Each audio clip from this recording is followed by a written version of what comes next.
कितना निष्ठुर है समय। यदि प्रभु एक क्षण रुक जाते तो कम से कम माँ से भेंट तो कर पाते। कितने समय से वो उनकी प्रतीक्षा कर रहे थे।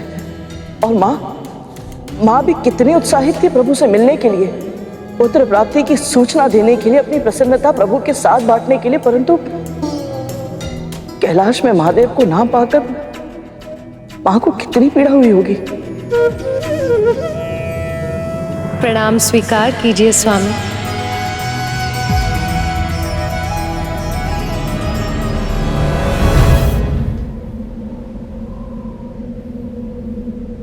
ये कैसी लीला रच रहे हैं आप। कैलाश का कण कण मुझे बता रहा कि आप मेरी प्रतीक्षा में व्याकुल थे, परंतु अब जब मैं यहाँ आ गई तो आप मुझे अपने दर्शन नहीं दे। ऐसा क्यों प्रभु? कहाँ हैं आप? यहाँ देवी पार्वती प्रभु महादेव से मिलने की प्रतीक्षा कर रही थी और उधर गजासुर ने अपने भाई के साथ महादेव से वरदान लेने का प्रण किया था। चाहे कुछ भी क्यों ना हो जाए, महादेव को वहां से जाने मत देना। महादेव तो भोले, वो हमारी बात मान लेंगे, किंतु विष्णु वो बहुत चालाक है। यदि उसे पता चला तो वो हमारी योजना को भी असफल कर सकता है। उसने पहले भी हमारे साथ छल किया था। हो सकता है कि महादेव एक बार लौट जाए तो उन्हें पुनः पकड़ने का अवसर मिलना असंभव हो जाए। इसीलिए किसी भी मूल्य पर उन्हें अपने उदर में बसने के लिए विवश करना होगा गजासुर। और यदि तुमने ऐसा किया तो तुम अमर हो जाओगे और हम दोनों भाई संसार के सबसे शक्तिशाली असुर बन जाएंगे और तीनों लोकों का शासन हमारी मुट्ठी में होगा। नंदी, महादेव कहाँ है? कैसे बताएं माता को कि प्रभु भक्त को दर्शन देने गए हैं। नमः शिवाय, ओम नमः शिवाय, ओम नमः शिवाय, ओम नमः शिवाय। ये रक्तम आकाश, ये तीव्र वेग से चलती आ रही, ये तो अशुभ के संकेत। ओम नमः शिवाय, ओम नमः शिवाय।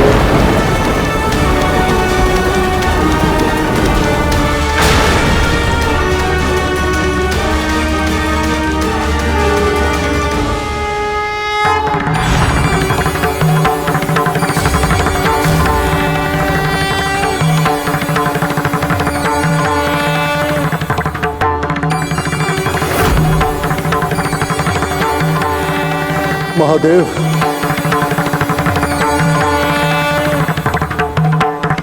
प्रणाम महादेव। तुम्हारी तपस्या पूर्ण हुई गजासुर। अमरता के अतिरिक्त जो मांगना है मांगो वरदान में। मुझे आपसे 2 वरदान चाहिए महादेव। पहला तो ये कि मेरे तन से निरंतर ऐसी अग्नि निकलती रहे जिसके कारण कोई भी देवी देवता, सुर, गंधर्व, मानव, दानव, ऋषि मुनि कोई भी मुझे छू तक ना पाए।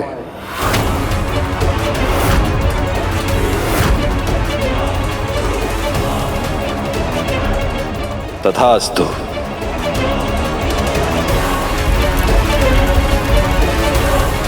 और मेरी दूसरी इच्छा यह है महादेव कि आप मेरे उदर में निवास करें।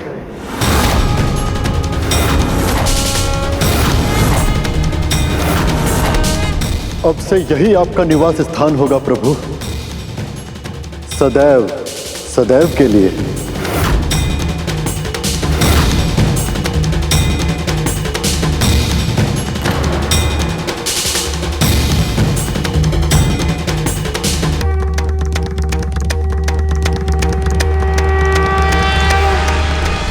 मुझने ऐसा वरदान मांगने के बारे में सोचा भी कैसे गुरुदेव? ये संपूर्ण सृष्टि महादेव के उदर में बसती है, इसीलिए तो माँ पार्वती ने हलाहल को प्रभु के कंठ के नीचे जाने से पहले ही रोक दिया था। यदि प्रभु ही किसी के उदर में चले गए तो इस सृष्टि का तो सर्वनाश हो जाएगा। महादेव ने भी गजासुर को यही समझाने का प्रयास किया, परंतु विनाश के समय बुद्धि साथ छोड़ देती है गरुड़। तो क्या वो असुर महादेव के मना करने के बाद भी नहीं माना? फिर क्या हुआ गुरुदेव? व्रत वो अनुष्ठान है गरुड़ जिसके माध्यम से भक्त भगवान को भी बांध देता है। जब ऋषि सूर्य के उदय होने से पहले अर्घ देने का अनुष्ठान करते हैं तो सूर्य देव को भी अपनी परिक्रमा पूरी करके ठीक समय पे उनके सामने प्रकट होना ही पड़ता है। यही नियम है। इसी अनुशासन से संसार का संतुलन सदा है। गजासुर की इच्छा अनुचित अवश्य थी, पर तपस्या की शक्ति से बंधे महादेव उसे अस्वीकार नहीं कर सकते थे। पर हां, उन्होंने गजासुर से एक विनती अवश्य की थी। यदि यही तुम्हारी इच्छा है गजासुर, तो मैं उसे अवश्य पूर्ण करूंगा, परंतु तुम्हें मुझे समय देना होगा। बड़ी तपस्या के बाद आज देवी पार्वती कैलाश लौट रही है और मुझे वहां ना पाकर वो अत्यंत व्याकुल हो जाएंगे। सत्य तो यह है कि मैं भी उनसे मिलना चाहता हूं।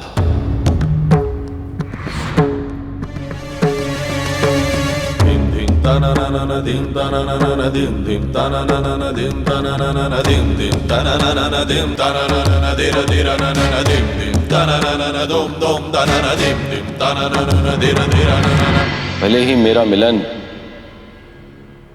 एक क्षण का ही क्यों ना हो,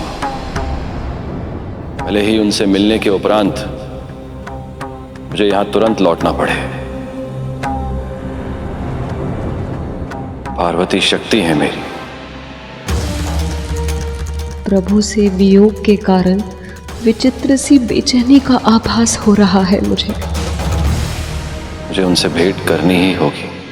क्षमा कीजिएगा महादेव, परंतु यदि आपको यहां से जाने दिया तो बहुत बड़ा संकट उत्पन्न हो सकता है मेरे लिए, और मुझे अपने प्राण अत्यधिक प्रिय हैं। आपने मुझे वर दिया है महादेव, और आपको अपने वचन का पालन तो करना ही होगा। इसी क्षण से आपको मेरे उदर में निवास करना ही होगा प्रभु।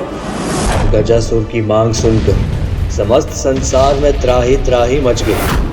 सब यही सोच रहे थे कि यदि महादेव ने गजासुर की मांग पूरी कर दी तो पार्वती से शिव का मिलन कैसे हो पाएगा। जब मैं आपको पति के रूप में पाना चाहती थी, तब मैंने आपके लिए 1 सहस्त्र वर्षों तक तपस्या की थी प्रभु।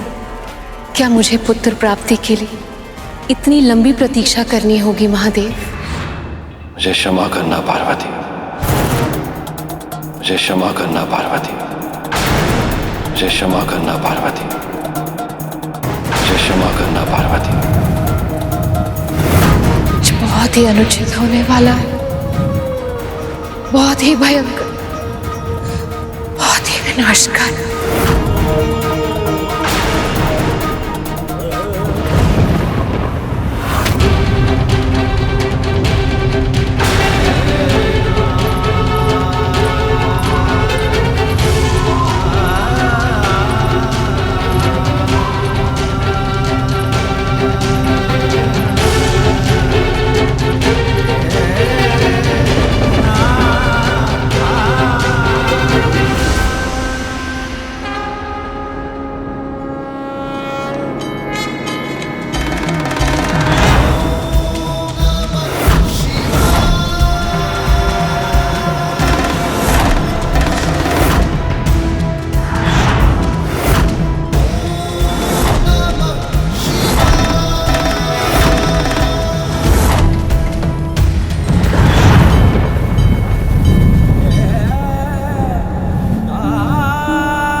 नंदी जी, माता को ये क्या हो रहा है?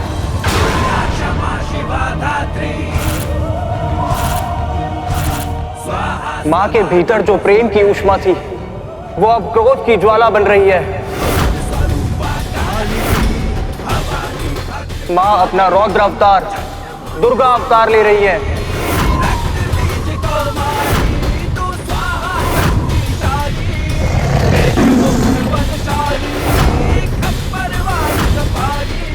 यदि इन्हें रोका नहीं गया तो समस्त संसार को नष्ट होने से कोई नहीं बचा सकता।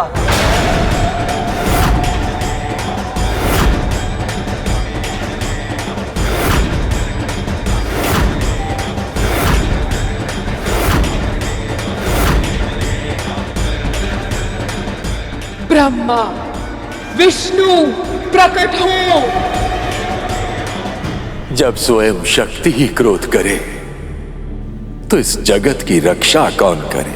सखी पार्वती के क्रोध को शांत करने की क्षमता केवल महादेव में है, ब्रह्मदेव। और अब वही गजासुर के उदर में है। ऐसे में कौन शांत करा सकता है इन्हें? मैं नहीं जानता मैं इन्हें शांत कैसे करूं। हम सब साक्षी हैं। जब महादेव को देवी पार्वती का विरह सहना पड़ा था तो सभी प्राणी त्राही त्राही कर उठे थे। ऐसा तांडव हुआ था कि यह संसार विनाश के द्वार पर आ खड़ा था। देवी पार्वती भी महादेव की अर्धांगिनी है, उनकी शक्ति है। इसलिए जब इन्हें क्रोध आएगा तो वो क्या करेंगे ये मैं भी नहीं जानता।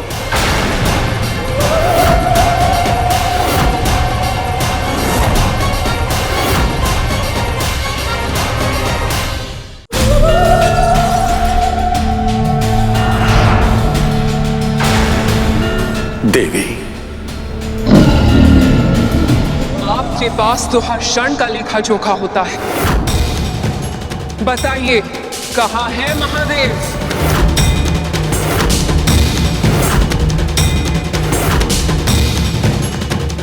गजासुर ने भोलेनाथ से वरदान मांगकर उन्हें विवश कर दिया है देवी, और लिंग रूप में परिवर्तित करके अपने उदर में बसा लिया है।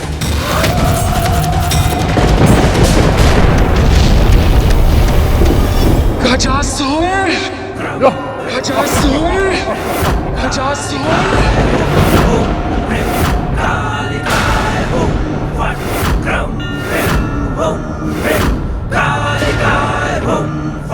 शांत हो जाइए देवी, क्रोध का त्याग कीजिए। इस संसार में सब आपकी ही तो संतानें, उनके बारे में सोचिए देवी। आपके इस रौद्र रूप से सब नष्ट हो जाएगा। शांत हो जाइए। कितने निष्ठुर हैं आप! आप तो इस संसार के संचालक हैं और फिर भी आपने मेरे साथ इतना बड़ा अन्याय कर दिया। मुझे मनवांछित वरदान तो दिया, पर मेरे पति की, अपने सखा महादेव की रक्षा नहीं की आपने।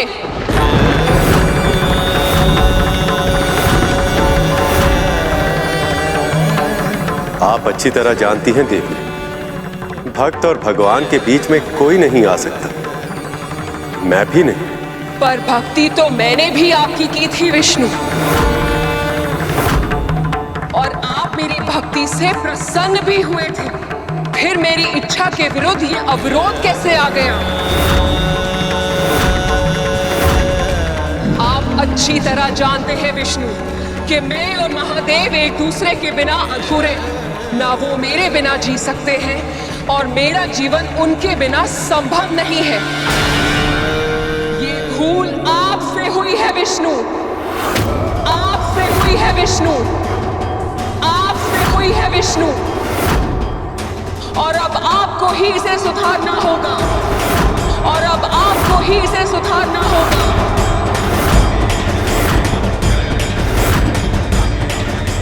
महादेव को वापस लेकर आना होगा आपको।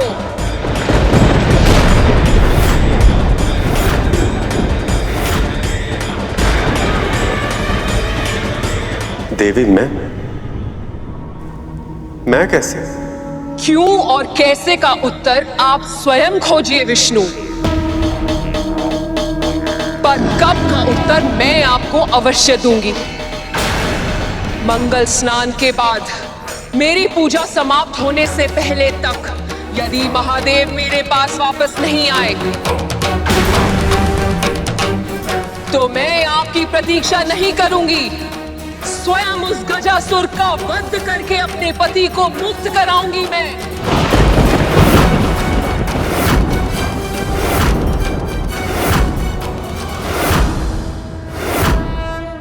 पर स्मरण रखिएगा, यदि मुझे ये करने के लिए विवश होना पड़ा तो समुद्र सूख जाएंगे,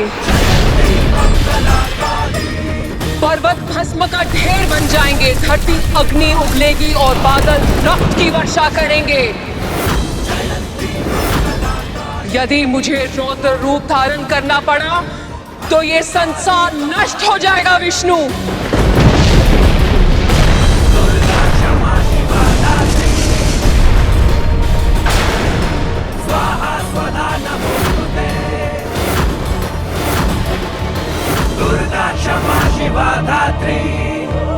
और ये आप भी जानते हैं कि मेरे उस अवतार के क्रोध पर महादेव के अतिरिक्त और कोई नियंत्रण नहीं पा सकता, स्वयं मैं भी नहीं।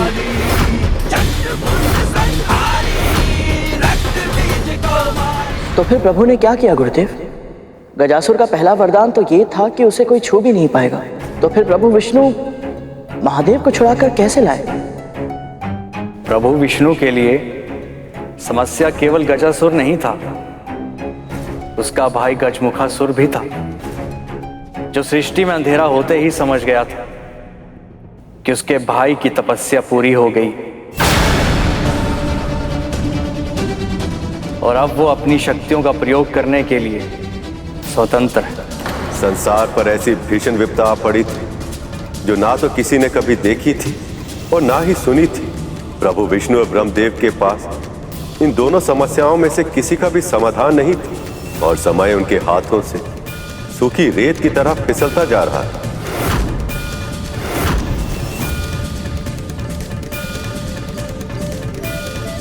आप चिंता मत कीजिए देवी, प्रभु विष्णु ऐसा ही करेंगे।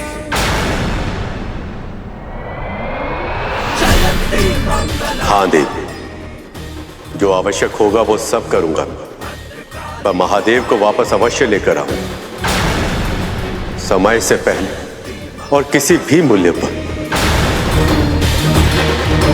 भद्रकाली कपाली दुर्गा क्षमा शिवा दात्री स्वाहा स्वधा नमोस्तुते। देवी पार्वती को मैंने वचन तो दे दिया, किंतु गजासुर को मिले वरदान के कारण उसे हराना असंभव।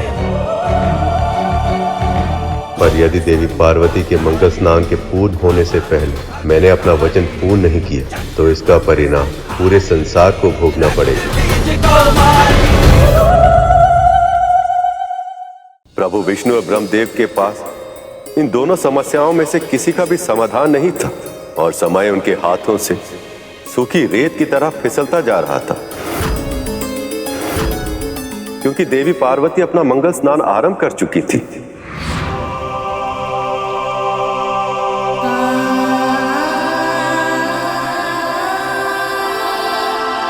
भक्त की पुकार सुनते ही दौड़े चले गए महादेव। मैं मानती हूँ कि तपस्या का मान करना महत्वपूर्ण होता है, परंतु एक पत्नी की प्रेम का सम्मान करना भी तो आवश्यक है। उन्हें आभास था कि मैं आने वाली हूं, फिर भी एक क्षण नहीं रुक पाए वो, और ना ही किसी ने उन्हें रोका। इस पूरे कैलाश पर ऐसा कोई नहीं है जिसे मेरी भावनाओं की चिंता हो, जिसके लिए मेरी इच्छाओं का मान रखना महत्वपूर्ण हो।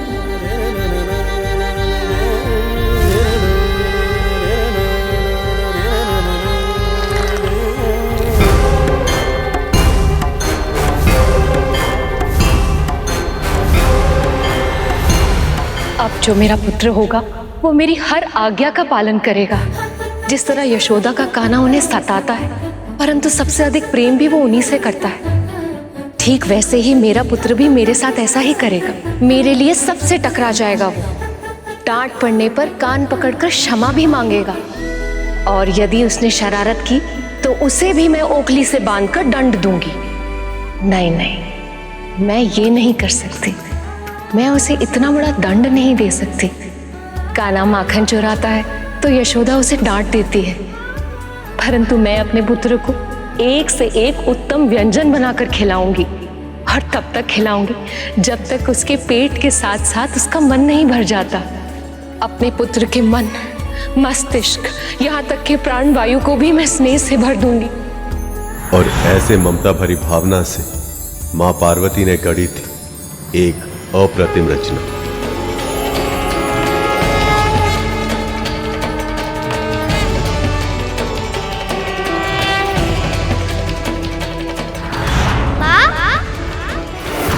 अभी जो मैंने अनुभव किया, क्या था वो?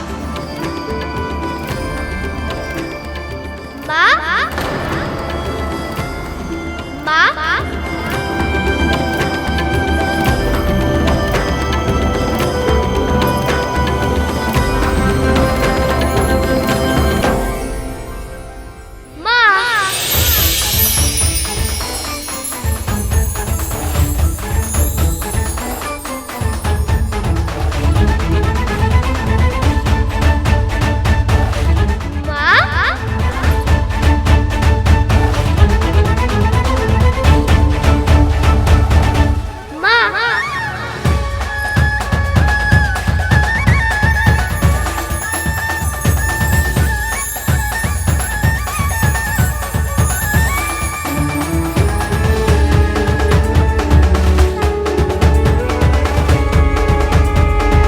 और इस सुंदर बालक को देखकर मां पार्वती ऐसे मोहित हुई कि अपने ही पुत्र को पहचान नहीं पाई।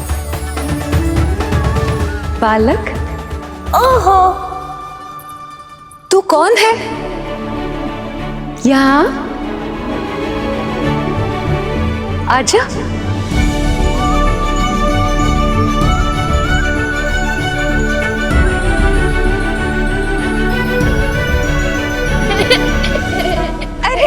बालक रुक तो। अरे बता तू कौन है तू? अपने नन्हे नन्हे पगों से यूं ठुमक ठुमक के मेरे हृदय में ही प्रवेश कर लिया तूने तो। रुक रुक जा मेरा पुत्र। हाँ माँ, मैं आपका ही पुत्र हूँ, आपकी हृदय से जन्मा हूँ, केवल आपके लिए इस संसार में आया हूँ। अब से आपकी सेवा ही मेरा सुख, और आपका सुख ही है मेरा उद्देश्य। एक माँ के लिए सबसे बड़ा सुख होता है अपनी संतान से प्रेम और अनुराग पाना। माँ पार्वती को भी यही प्रसन्नता थी कि अब कोई कैलाश में उनके दुख और सुख का ध्यान रखने वाला आ गया है।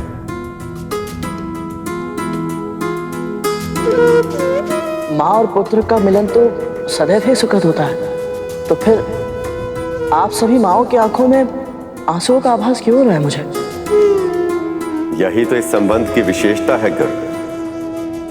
वैसे तो देवी पार्वती शक्ति स्वरूपा महादेव के साथ अर्ध नारीश्वर है, अपने आप में हर तरह से संपूर्ण, किंतु जब एक स्त्री मां बनती, अपनी संतान को अपने वश से लगाती, तो उस समय उसे जिस पूर्णता, जिस सुख का आभास होता है, वो केवल एक मां ही समझ सकती है।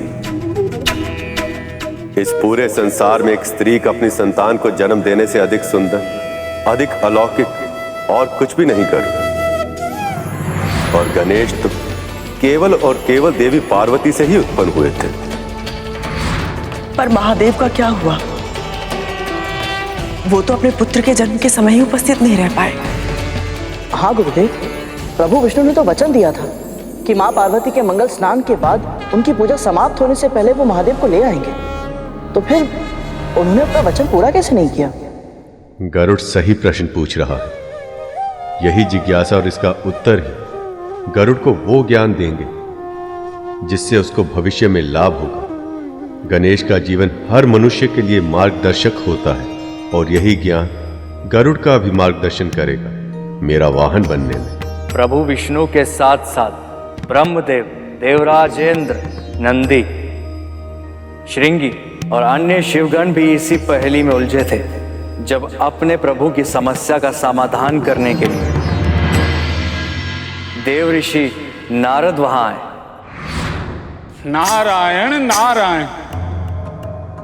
महादेव को अपने उदर में बसाकर गजासुर स्वयं को अमर समझने लगा है प्रभु, और उसने घोषणा की है कि अब वो तीनों लोकों का स्वामी है। आज अपना राज्याभिषेक कर रहा है वो, जिसमें उसने स्वर्ग की अप्सराओं और गंधर्वों को गायन के लिए आमंत्रित किया है। यदि देवराज ने इस आमंत्रण को अस्वीकार कर दिया तो इसे वो अपनी सत्ता की चुनौती समझेगा और कल ही स्वर्ग पर आक्रमण कर देगा। नारायण नारायण। प्रभु, यदि ऐसा हो गया तो स्वर्ग को बचाना असंभव होगा, क्योंकि जब तक उसके उदर में महादेव विद्यमान है उसे हराना संभव ही नहीं है। प्रभु, अब हम क्या करें प्रभु? जिसे आप समस्या समझ रहे हैं देवराज, वही तो अवसर है।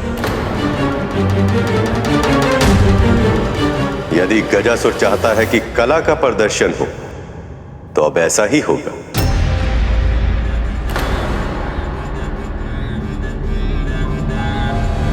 हम छद्म वेश में वहां जाएंगे और अपनी कला का ऐसा प्रदर्शन करेंगे कि गजासुर हमें हमारी इच्छा के अनुसार पुरस्कार देने के लिए विवश हो जाएगा।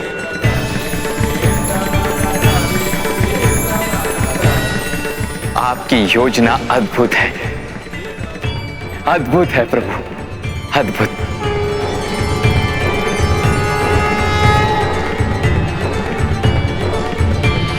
एक और प्रभु विष्णु, इंद्र, नंदी, श्रृंगी और अन्य सभी शिवगण महादेव को मुक्त करने के अभियान पर निकले। वहीं दूसरी ओर वैकुंठ में देवी लक्ष्मी और देव ऋषि नारद को मां पार्वती की हंसी का स्वर सुनाई दिया। जब उन्होंने कैलाश की ओर देखा तो चकित रह गए। रुक जा। माँ, मैं जो समझ रहा हूं क्या वो सत्य है? पूरी तरह सत्य है देवर्षि। इस बालक ने सखी पार्वती के हृदय से जन्म लिया है।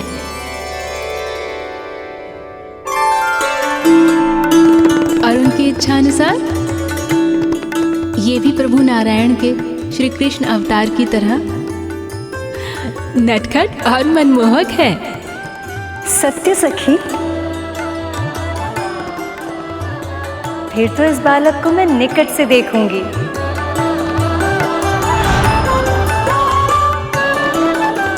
इससे भेंट की इच्छा तो मेरे मन में भी है। नारायण नारायण। माओ को अपने आकर्षण में बांध लेना और स्वयं ममता की डोरी में बन जाना, ये तो कोई आपसे सीखे प्रभु। बस कर पुत्र, बस रुक जा, आगे आ। बहुत थक गया होगा ना? चल, तेरा हाथ मुंह धुला के तुझे भोजन करा देती हूँ। बहुत भूख लगी होगी ना? पुत्र को भूख लगी है, क्यों उससे पहले माँ को कैसे पता चल जाता है?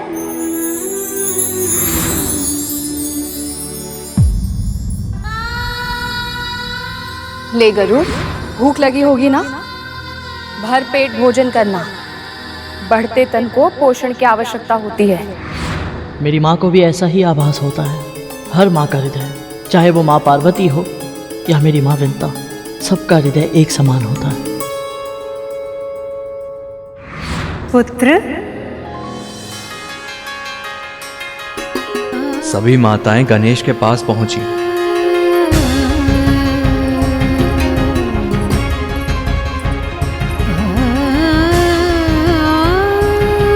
माँ का हृदय पुत्र के उदर से जुड़ा होता है। जब पुत्र को भूख लगती है ना, माँ का हृदय अशांत हो जाता है। फिर माँ को ज्ञात हो जाता है कि पुत्र को भूख लगी है। समझे? बात तो आपने अच्छी नहीं, पर अब है कौन? अरे पुत्र, ये आपकी प्रिय मामी जी हैं, देवी लक्ष्मी। प्रणाम करो। प्रणाम मामी जी। सदा समृद्ध रहो।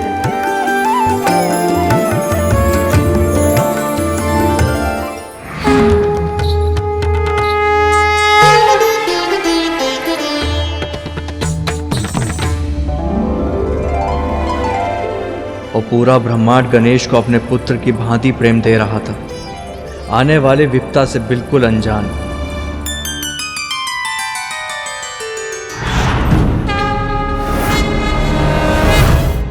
आप सब कौन है? हम तुम्हारी माँ हैं।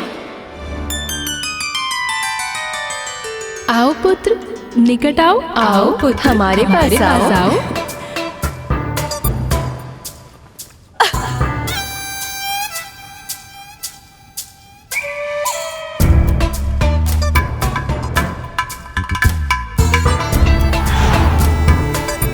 तो कैलाश में ऐसा कोई आ ही गया।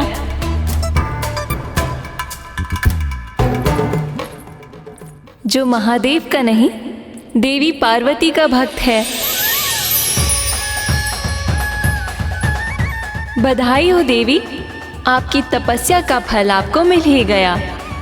आपने जैसी कल्पना की थी, बिल्कुल वैसा ही पुत्र मिला है आपको।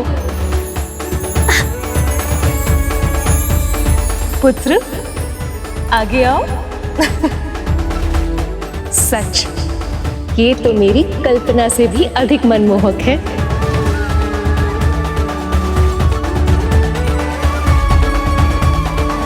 उस बालक ने न केवल देवी पार्वती बल्कि सभी माओं का मन मोह लिया। उधर प्रभु विष्णु कथावाचक का छद्म वेश धारण करके देवराज इंद्र, नंदी, श्रृंगी और अन्य शिवगणों के साथ गजासुर की राजसभा के निकट जा पहुंचे। माता पार्वती से किया वचन निभाने और महादेव को गजासुर के उदर से निकालने। वो देख रहे हैं आप सब, वही है गजासुर का स्वर्ण महल।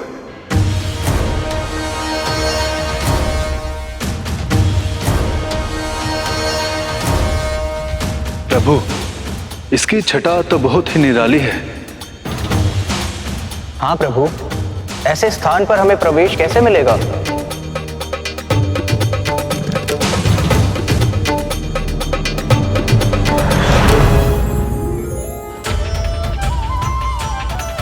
विलक्षण प्रभु, विलक्षण। ये रूप विलक्षण है। बस अब यही आशा है प्रभु कि जिस कार्य की सिद्धि के लिए ये रूप धारण किया है वो पूरा हो जाए। हम महादेव को निश्चिंत ही मुक्त कराएंगे।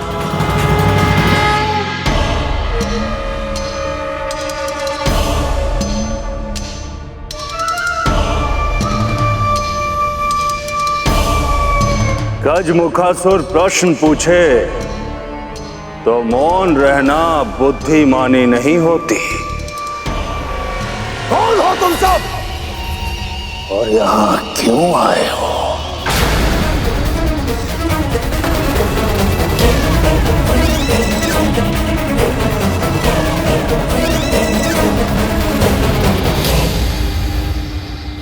हम महादेव को मुक्त कराने आए, किंतु ये बात तुझ मूर्ख को समझ नहीं आएगी गजासुर। हम सब कथावाचक हैं महाराज।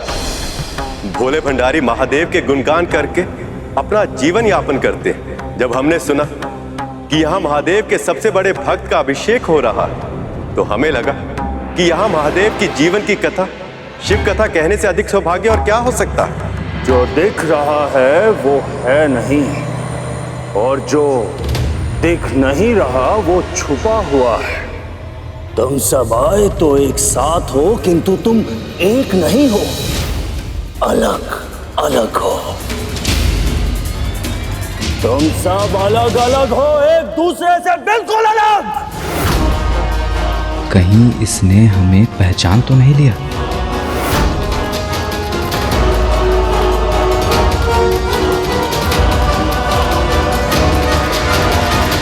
आप सही कह रहे हैं महाराज, हम सब अलग अलग ही हैं।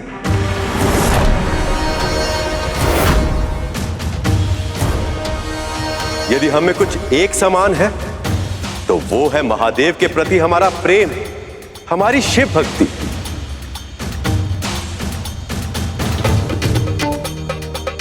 अब आप ही बताइए, इससे अधिक महत्वपूर्ण और क्या हो सकता है?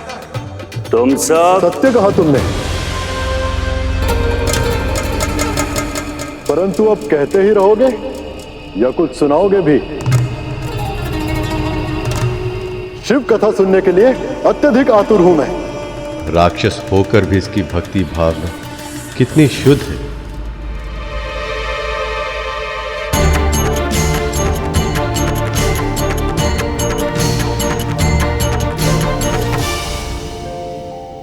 बड़ा विचित्र जग का शासन, बड़ा विचित्र विधान। समाप्त हो जब एक कथा, आरंभ हो दूसरा गान।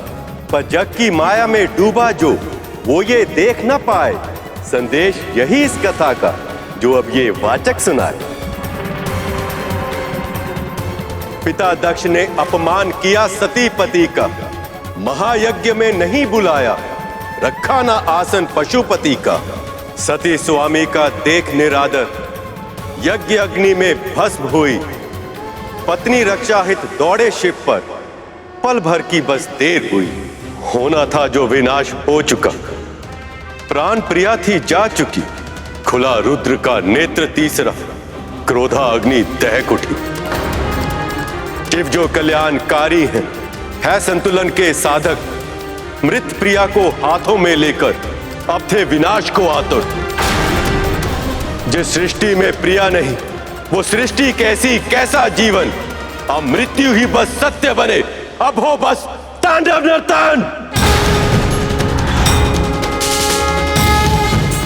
भगवान विष्णु देवी पार्वती को दिया वचन पूरा करने गजासुर तक पहुंच गए थे, परंतु आगे जो होने वाला था उसका आभास उन्हें नहीं था।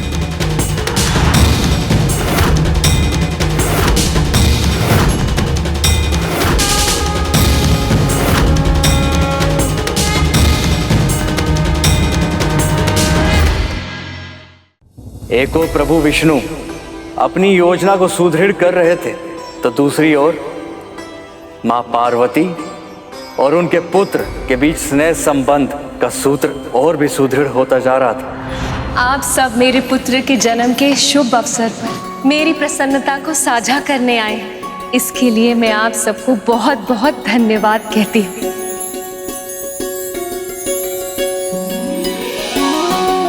परंतु आप अब ये बताइए कि मेरे पुत्र के लिए कोई उपहार लाए हैं या फिर लाए हैं पुत्र।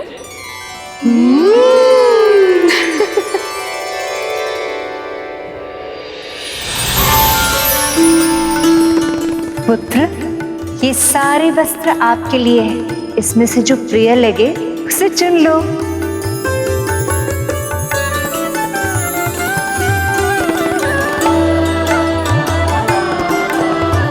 आप सही माताओं का धन्यवाद, पर मुझे तो मेरी ही माँ के दिए हुए वस्त्र ही सबसे प्रिय लग रहे हैं।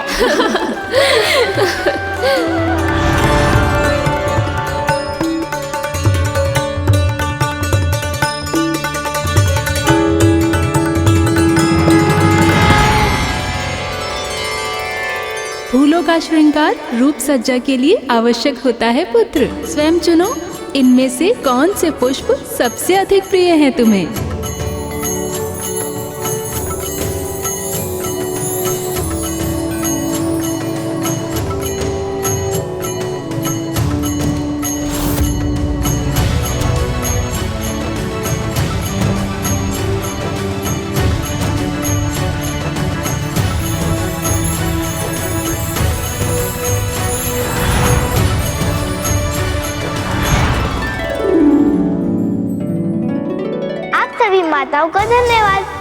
मुझे तो मेरी माँ के दिए हुए लाल फूल ही सबसे प्रिय लग रहे हैं।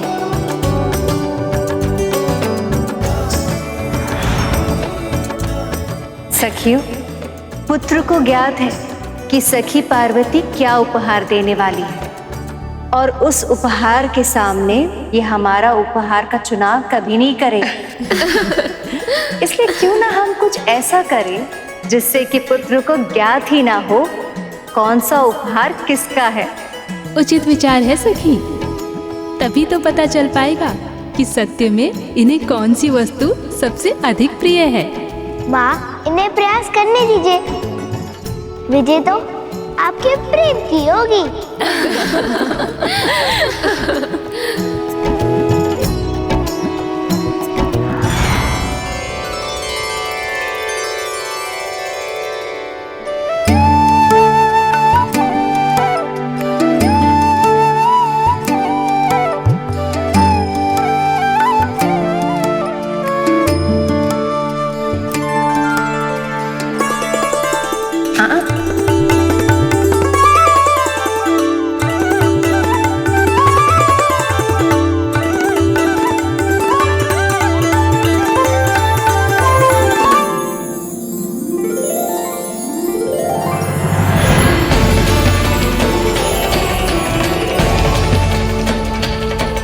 ये तो पकवान की सुगंध है।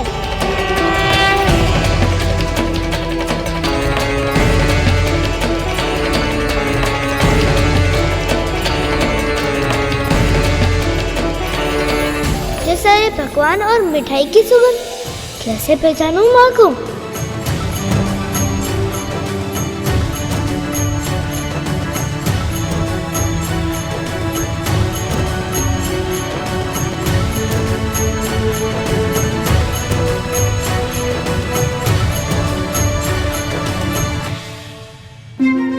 हलवा,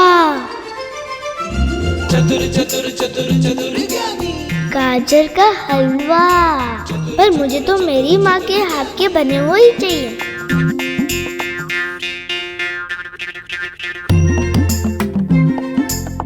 मखाने की खीर, अवश्य माँ लक्ष्मी की होगी, लेकिन माँ कहाँ है?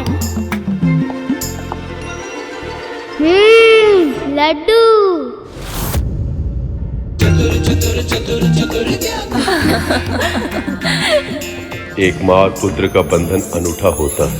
आंखों में पट्टी बांधकर पुत्र गणेश को माँ पार्वती का आभास हो गया था। जैसे एक नवजात शिशु अपनी माँ का स्पर्श पाते ही चुप हो जाता है, वैसे ही बाल गणेश के लिए माँ का स्पर्श, उनकी भेंट, उनका आदेश सर्वोपरि था। मान गए पुत्र तुम्हें। तुम्हारी माता के साथ तुम्हारे संबंध सूत्र सच में बहुत प्रगाढ़ हैं। या कहना चाहिए कि तुम अपनी माता के भक्त हो। आप सब जो भी गए, पर एक सत्य ये भी है कि मुझे बहुत जोर से भूख लगी है, और आप सबने जो उपहार दिए उसे मैं वैध थोड़ी ना जाने दूंगा। सब कुछ खाऊंगा मैं। बस बस पुत्र, अब तू विश्राम कर ले, थक गया होगा। नहीं माँ, मैं आप सबके साथ समय व्यतीत करना चाहता हूँ।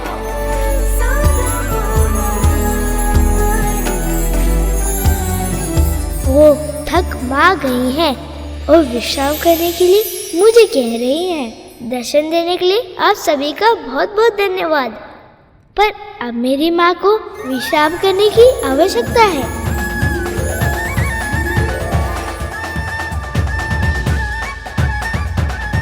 इतनी चिंता करता है मेरी, इतना ध्यान रखता है। ऐसा ही तो पुत्र चाहा था मैंने। मेरी इच्छा पूरी हो गई, परंतु प्रभु को हमारे पुत्र से मिलाने की प्रतीक्षा नहीं की जा रही मुझसे। कैलाश में देवी पार्वती को लग रहा था जैसे इस पुत्र ने जन्म लेते ही उनके सब दुख हर लिए, और उधर पाताल में प्रभु विष्णु गजासुर के सामने महादेव और देवी पार्वती का प्रसंग सुनाकर महादेव को गजासुर के उदर से निकालने का प्रयास कर रहे थे। शिव की पीड़ा असहनीय थी, प्रिया से अनंत विरह की वेदना उनके तन के कण कण से क्रोधाग्नि बनकर फूट रही थी। साक्षात मृत्यु नृत्य कर रही थी। मानो ऐसा लग रहा हो जैसे हर बीते क्षण के साथ प्रलय निकट आ रही। महादेव का संताप विनाश का उद्घोष बन चुका था। संसार का संहार होने ही वाला था। उन्हें रोकना आवश्यक था, किंतु किसी को यह आभास तक नहीं था कि इस असंभव कार्य को संभव कैसे बनाया जाए। तब संसार के संचालक विष्णु सामने आए और उन्होंने कुछ ऐसा किया जो अकल्पनीय था। क्या क्या किया विष्णु ने? अपने सुदर्शन चक्र से उन्होंने देवी सती के मृत तन के 52 भाग कर दिए। वो 52 भाग भारतवर्ष के विभिन्न स्थानों पर जाकर गिरे, जिनसे बने 52 शक्ति पीठ। वही शक्ति पीठ जो देवी सती के प्रखर और प्रेम पूर्वक जीवन के ज्वलन स्मृति चिन्ह के रूप में आज भी विद्यमान है। उधर विष्णु के कल्पनातीत कार्य के बाद महादेव ने अपना तांडव तो रोक दिया और उससे संसार की रक्षा भी हो गई, किंतु महादेव का हृदय अब भी शोक से व्याकुल था। सती के रूप में अपनी शक्ति, अपनी आत्मा खो दी थी उन्होंने, और उनके बिना अर्धनारीश्वर अधूरे थे। शिवा और शक्ति को तो मैंने भी अलग किया है, तो क्या संकट मेरे ऊपर भी आ सकता है? अब आप विश्राम कीजिए माँ।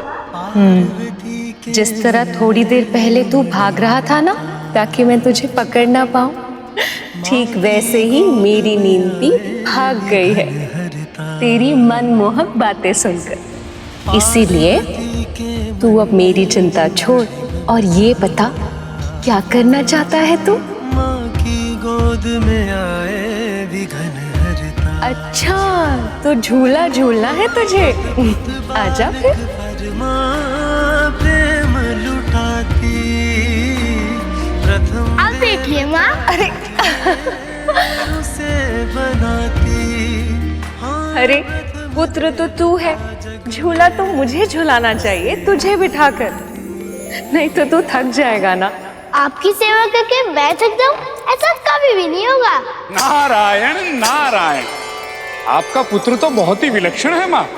ये तो केवल आपके ही सुख के बारे में सोचता रहता है। प्रणाम देवर्षि। प्रणाम देवर्षि। आ गया। बहुत ही उचित समय पर आए हैं आप। आप शीघ्र ही इसे आशीर्वाद भी दे दीजिए। अवश्य माँ।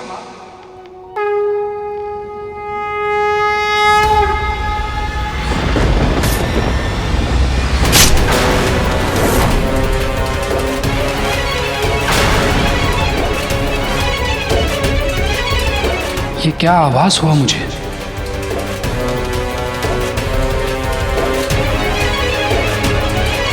मुझे वरदान दीजिए कि मेरी मृत्यु केवल उसी के हाथों हो पाए जिसका जन्म केवल और केवल माता से हुआ हो, जिसके पिता ने स्वयं उसका शीश काटकर पुनः जोड़ा हो।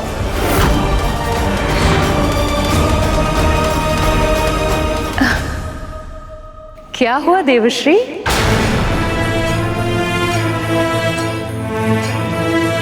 माँ को कैसे बताऊं कि मैं इनके पुत्र को दीर्घायु होने का आशीर्वाद क्यों नहीं दे सकता?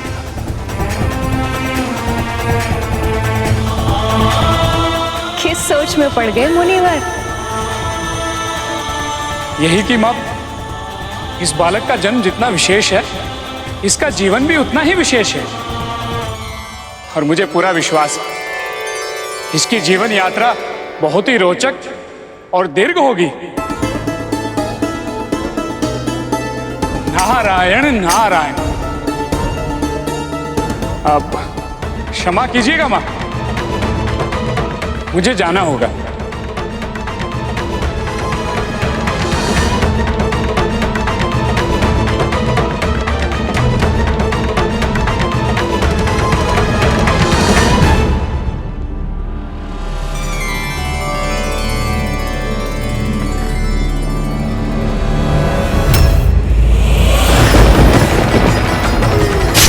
जो मैंने देखा क्या वो सच में घटित होगा? यदि ऐसा हुआ तो माँ की प्रतिक्रिया क्या होगी? ये क्या आभास हुआ मुझे? एक माँ से कैसे कहूँ कि उसके संतान की आयु अधिक नहीं है? अगर ऐसा हुआ तो माँ शक्ति ये वियोग नहीं सह पाएगी। इसके परिणामों की चर्चा किसके साथ करूं? प्रभु नारायण भी अभी अपने लोक में नहीं है।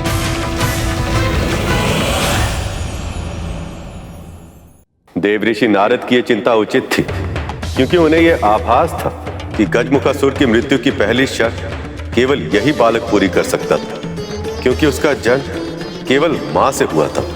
किंतु उसकी मृत्यु की दूसरी शर्त को पूरा कर पाना अभी संभव नहीं था, क्योंकि उनका सिर हाथी का नहीं था, और जब तक महादेव गजासुर के उदर में थे ऐसा हो पाना भी संभव नहीं था।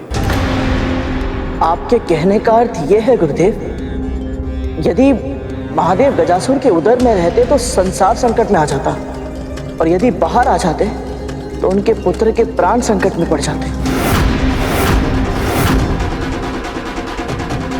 फिर क्या हुआ गुरुदेव? मां पार्वती अपने पुत्र पर आने वाले संकट से अनभिज्ञ थी।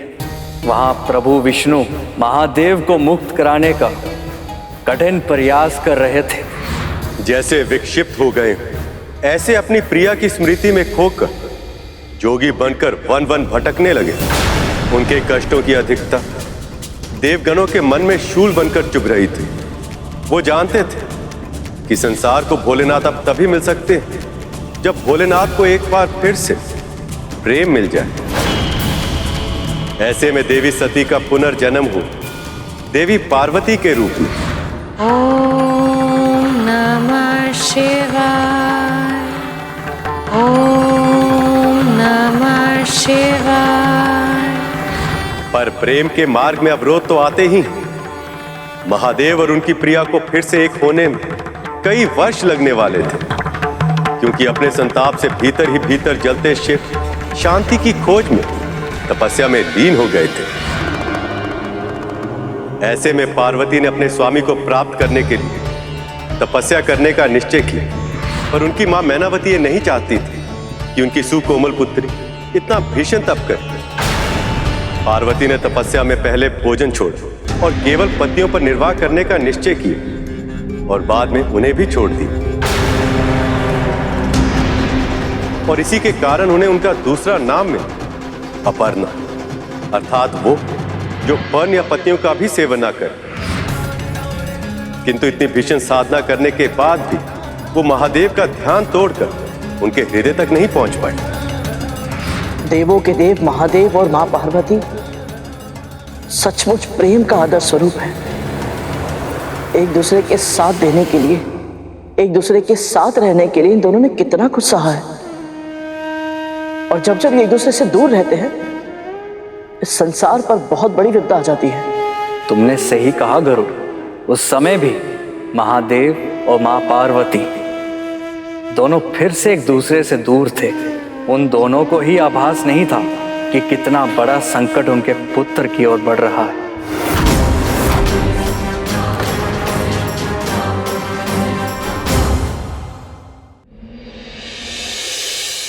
बहुत ही सुंदर रूप पाया है उसने, सलोना सा मुख, नटखट इतना कि पूछे ही मत। उसके हृदय में अपनी माँ के लिए इतना सम्मान, इतना प्रेम, इतनी भक्ति कि संसार की कोई भी माँ उस पर बलिहारी जाए। मैं सच कह रही हूँ स्वामी, उसे एक बार देखते ही कोई भी व्यक्ति अपनी सारी चिंताएं भूल जाए। इतना मनमोहक है वो पार्वती नंदन। बस कीजिए देवी, और मत बताइए उस बालक के बारे में। आपके वर्णन मात्र से ही उस बालक को देखने की इच्छा हमारे मन में और प्रबल होती जा रही है।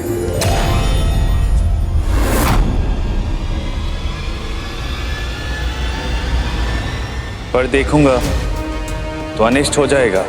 पर वो तो तब होगा ना स्वामी, जब आप सीधे अपनी दृष्टि उस पर डालेंगे। पर यदि आप किसी वस्तु की ओट से उसे छिपकर देखेंगे तब तो ऐसा कुछ नहीं होगा। परंतु देवी, कई शताब्दियों के बाद ऐसा बालक जन्म लेता है स्वामी। उसके दर्शन करके ही मेरे चित्त को बहुत सुख मिला, और केवल सुख ही नहीं, सत्य तो ये है कि मैंने उसे देखते ही मेरे भीतर ममता का अनुभव किया।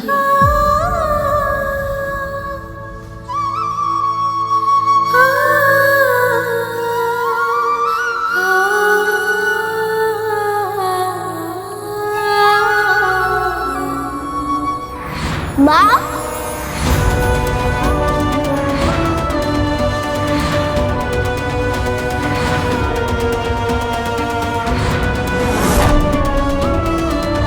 क्या वो बालक सच में इतना गुणवान है? अब तो उनके समक्ष जाकर उसे देखना ही होगा मुझे। शनिदेव के बारे में विख्यात है कि वो सदैव अपनी भावनाओं और कर्मों पर नियंत्रण रखते हैं, अपने कर्मों के परिणामों के प्रति सदैव सचेत रहते हैं, क्योंकि संसार के सभी प्राणियों को उनके कर्मों के अनुरूप दंड देना उनका उत्तरदायित्व है। पर इस बालक के बारे में जानकर वो भी स्वयं को रोक नहीं पाए, किंतु जिस शनि की दृष्टि से सारा संसार बचता है, वह स्वयं बाल गणेश की एक झलक के लिए कैलाश की ओर बढ़ रहे। किंतु नारद अभी भी गणेश को देखकर भविष्य की चिंता में थे। वो दृश्य विधाता की किसी बड़ी योजना का भाग है या फिर अनिष्ट का संकेत?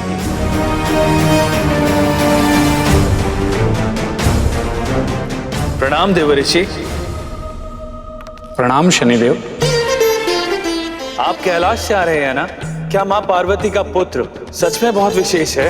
वो संसार के सभी बालकों के गुणों को अपनी कल्पनाओं के सांचे में ढालकर उसका सृजन किया है माँ ने। वो मनमोहक है, सम्मोहक है, मधुर वाणी, विशाल आंखें, लंबी लंबी भुजाएं और उत्तम विचारों की मूर्ति है वो। इस पूरी सृष्टि में भला उस बालक से अधिक विशेष और कौन हो सकता है? देव ऋषि की बातों ने मेरा संकल्प और भी दृढ़ कर दिया। धन्यवाद महर्षि। नारायण नारायण।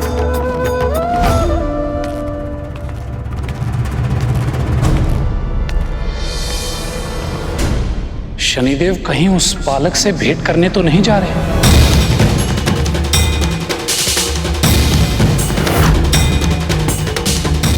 क्या उस बालक पे सच में कोई संकट तो नहीं आने वाला है? और मैंने शनिदेव को उस बालक के बारे में बताकर उचित किया या अनुचित?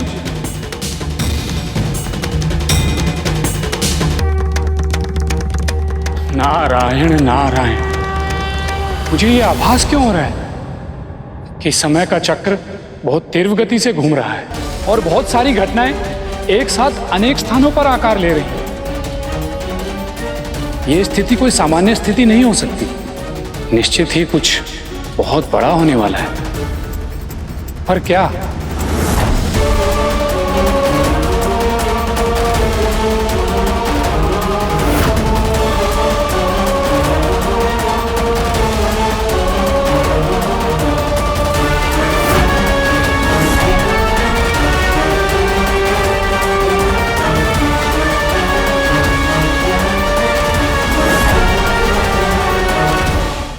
पर केवल शनिदेव ही माया के जाल में नहीं फंस रहे थे। गजासुर और गजमुखासुर दोनों ही प्रभु विष्णु के बनाए जाल में फंस चुके थे। वर्षों बीत गए थे, ऐसा लग रहा था कि जैसे इन आदि प्रेमियों के भाग में केवल विरह है, मिलन नहीं, जैसे इनका प्रेम कभी सफल नहीं होगा। पर सच्चा प्रेम अपना मार्ग खोज ही लेता है। कितने कालखंड बीते, स्मरण नहीं, पर अंत में देवी पार्वती की पुकार महादेव के हृदय तक पहुंच गई। ओम नमः शिवाय। आंखें खुली, उनके मन ने देवी सती के अंश को पहचान लिया था। पर अब महादेव संपूर्ण सत्य जानना चाहते थे, इसलिए वह ऋषि के वेश में अपने चिर प्रिया के प्रेम की परीक्षा लेने पहुंचे। ओम नमः शिवाय। ओम नमः। बस कीजिए देवी।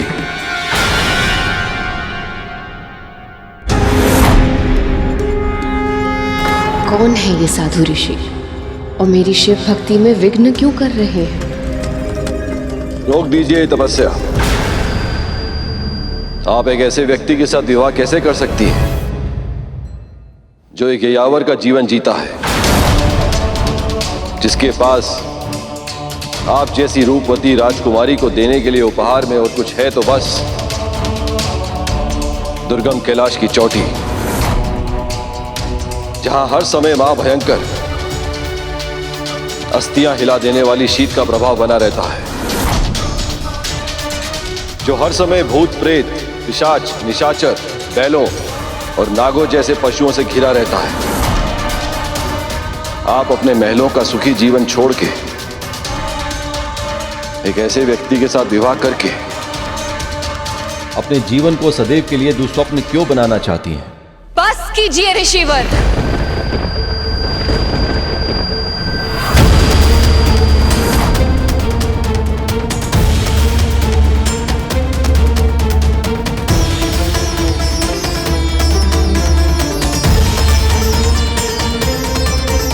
आप जो भी अपनी वाणी को विराम दीजिए। जिनके बारे में अनर्गल प्रलाप कर रहे हैं, मैं उनसे प्रेम करती हूं। यदि अब आपने उनके विरुद्ध एक और शब्द कहा तो मैं ये भूल जाऊंगी कि आप एक ऋषिवर हैं, सम्माननीय हैं।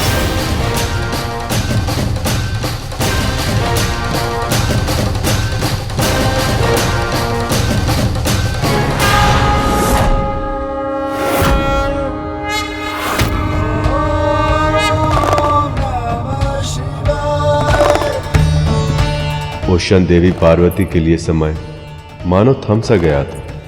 उन्हें आभास हो गया था कि शिव से उनका मिलन होने को।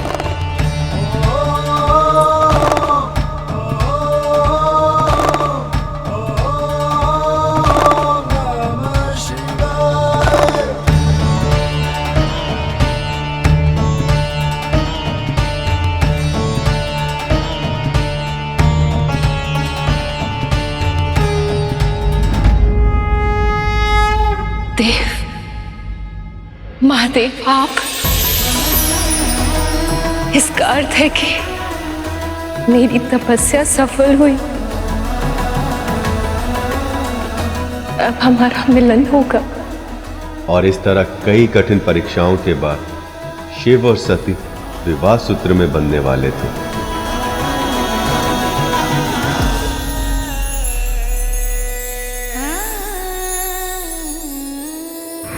महादेव की जैसी बारात पूरी सृष्टि में कोई और बारात ना आज तक हुई है और ना ही कभी भविष्य में होगी, जिस समारोह में वह एक बैल पर सवार हो, भूत प्रेत, पिशाच, निशाचर जैसे विशेष अतिथि हो, जहां देवता और दानव बिना झगड़ा किए एक साथ सम्मिलित हो। उस बारात को तो अद्भुत होना ही था। और वर की शोभा का तो वर्णन ही कैसे किया जाए। उनके पूरे तन में भस्म लगी थी, सर्प आभूषण थे, शीश पर जटाएं थी और उन्होंने अघोरी की तरह वस्त्र पहने हुए थे। पर जब वधू की मां ने ऐसे वर को देखा तो भय से काम कर अचेत हो गई। और तब पार्वती ने महादेव से अवसर के अनुरूप वेश धारण करने की विनती की।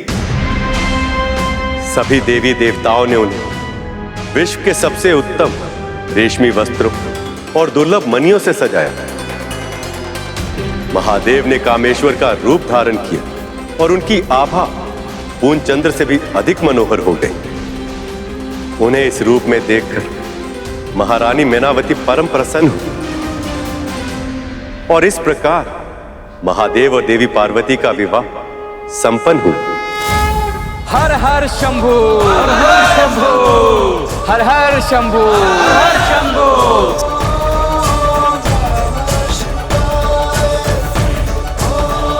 अब शीघ्र ही महादेव और माता शक्ति की विरह के दर्द की करुणा में गजासुर स्वयं महादेव को मुक्त कर देगा।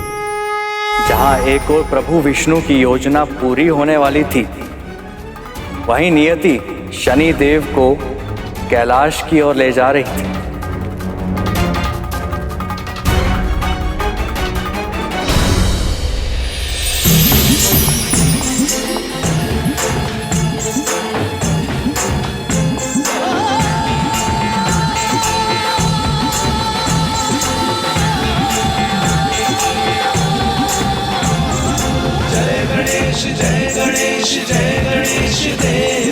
आंख लग गई थी।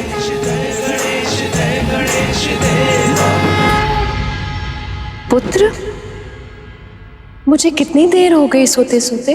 कितने पैर बीते उसका तो पता नहीं माँ, पर कुछ देर अवश्य हो गई है। तो तूने मुझे जगाया क्यों नहीं? इतनी देर से ऐसे ही बैठा रहा। कितनी असुविधा हुई होगी तुझे। यदि मैं आपके गोद में ऐसे सर रख के सो जाता तो क्या आपको असुविधा होती? पार्वती के मन असुविधा का तो प्रश्न ही नहीं उठता। मुझे तो सुख की अनुभूति होगी। बस माँ, बिल्कुल वही अनुभूति मुझे भी हुई है। मेरी सहायता से आपको तनिक विश्राम मिल पाए, ये मेरे लिए असुविधा नहीं, बहुत सुख की बात है माँ। आज अब तू सो जा मेरे पास, आजा। हाँ, प्रथम देवता जग में उसे बनाती।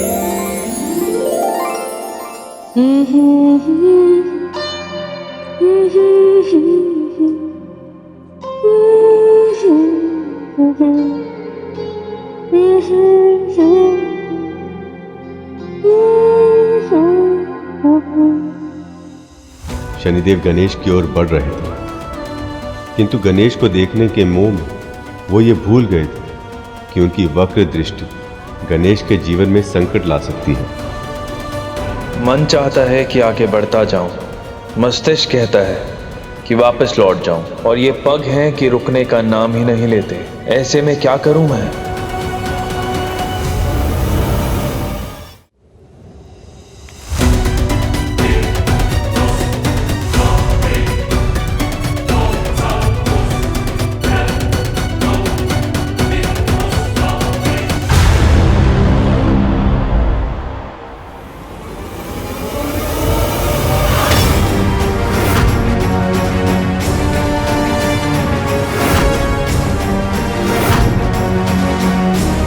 यहां से तो कुछ दिखाई ही नहीं दे रहा।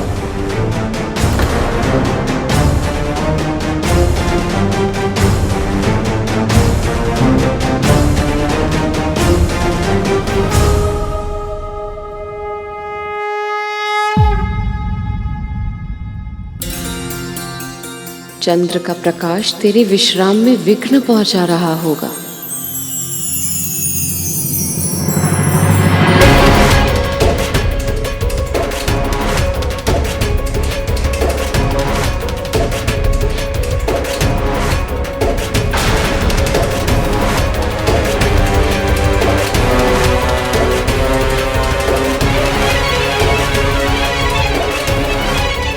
चंद्रदेव के प्रकाश और माता की ममता ने अनहोनी होने से रोक लिया था, किंतु विधि के विधान को कौन टाल सकता है?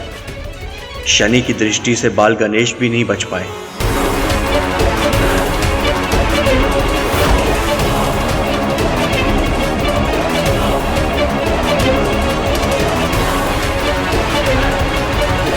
शनिदेव, यहाँ तक आने के बाद इस बालक को बिना देखे क्यों जा रहे हैं? चंद्रदेव, मैं वो भाग्यहीन हूं जो किसी को नहीं देख सकता, इस बालक को भी नहीं। धैर्य रखिए शनिदेव, धैर्य का परिणाम सदैव सुखद ही होता है।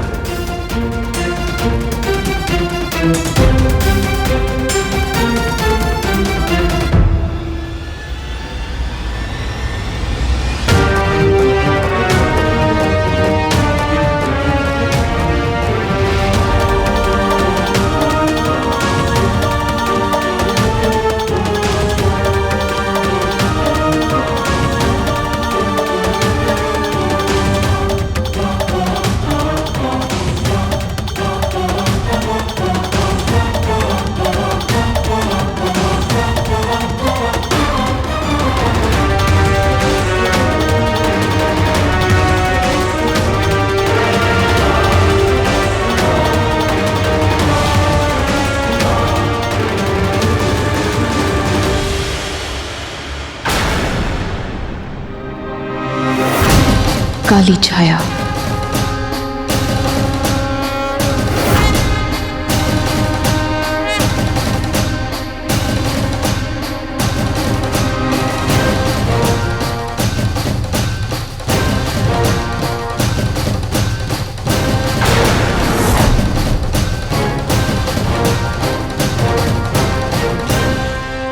शनि देव।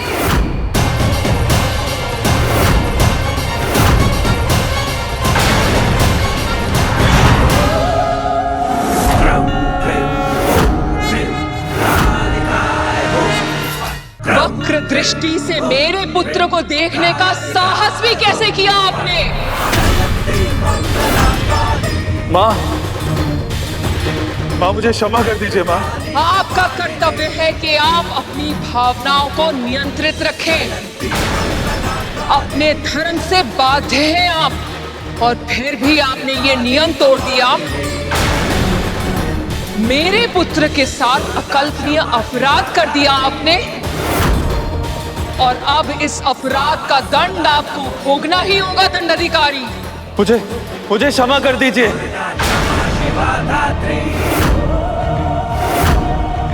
स्वाहा स्वधा नमोस्तुते। मुझे क्षमा कर दीजिए माँ।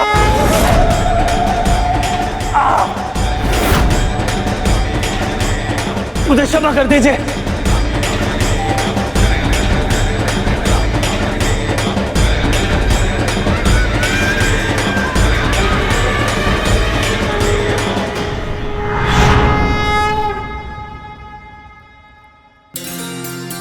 क्या हुआ माँ? कुछ नहीं हुआ पुत्र, और तुझे कुछ होने भी नहीं दूंगी। प्रत्येक माँ हर पल यही प्रयास करती है कि वो अपनी संतानों की रक्षा कर सके, किंतु आवश्यक नहीं है कि वो हर बार सफल ही हो जाए। जो स्वयं शक्ति स्वरूपा है, यदि उन माँ पार्वती के लिए ही अपनी संतान की रक्षा करना इतना कठिन है, तो हम साधारण मानवों से यदि कोई भूल हो जाए तो हमें दुख और अवसाद में डूबना नहीं चाहिए। वैसे भी जो हो रहा था वो तो होना ही था। विधि का विधान था, नियति पहले ही तय कर चुकी थी। अब तो बस घटित हो रहा था। कितना कुछ था जो अभी सामने आना शेष था, बिल्कुल वैसे ही जैसे प्रभु विष्णु की कथा कांड, क्योंकि वो भी अपने वाद्य की तरह रहस्यमय ही था, भविष्य के गर्भ में छुपा अज्ञात। उत्तम, अति उत्तम, आनंद आ गया। सत्य कथावाचक, बहुत श्रेष्ठ कथा कह रहे हो तुम। आगे कहो। सृष्टि के नादी प्रेमियों का मिलन पहले ही बड़ी कठिनाइयों से हुआ, किंतु एक मूर्ख के कारण ये दोनों फिर से एक दूसरे से अलग हो। स्वयं को महादेव का भक्त कहता है वो, किंतु तब भी अपने इष्ट महादेव और उनकी प्रिय देवी पार्वती को बहुत गहरा दुख दिया है उसने। कौन है वो? बोलो कथावाचक। उस दुष्ट के बारे में जानने की उत्सुकता मेरे प्राण ले लगी। तुम्हें जो चाहिए वो मांग लो, परंतु बताओ मुझे, कौन है वो मूर्ख?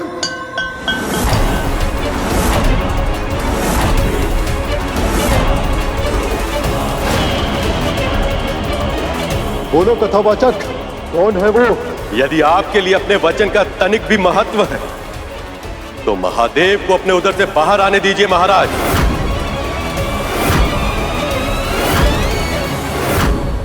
क्योंकि वो मूर्ख आप ही हैं।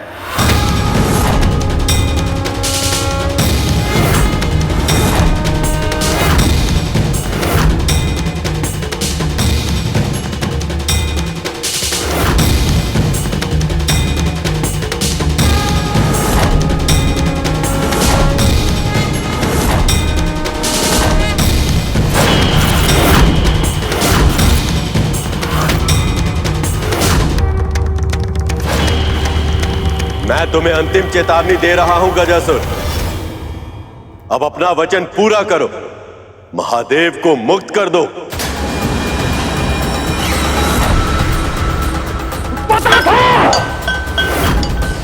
पता था यह कोई साधारण कथावाचक नहीं है। छल किया है विष्णु ने, छल। गजासुर, किसी भी मूल्य पे महादेव को उधर से बाहर मत आने देना, किसी भी मूल्य पर नहीं। तुम अपनी चिंता करो गजमुखासुर। असाधारण वरदान मांगकर तुम अमर हो गए, क्योंकि पिता के योगदान के बिना केवल मां से एक संतान की उत्पत्ति नहीं हो सकती।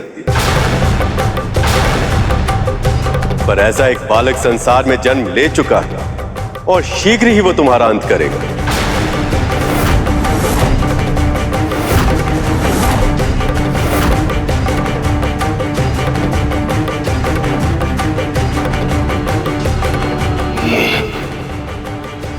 ये सत्य है गजासुर? ये क्या हो गया? मुझे क्षमा करना मेरे भाई।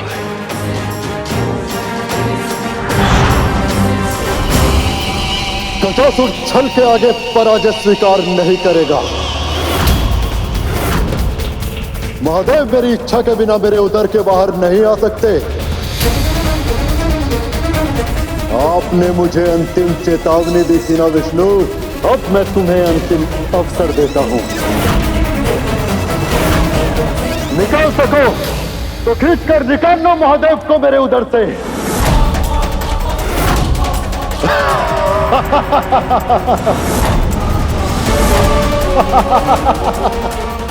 गजासुर महादेव से मिले वरदान के कारण इतने अहंकार में था कि उसे ज्ञात भी नहीं कि वो किसके समक्ष चुनौती रख रहा है।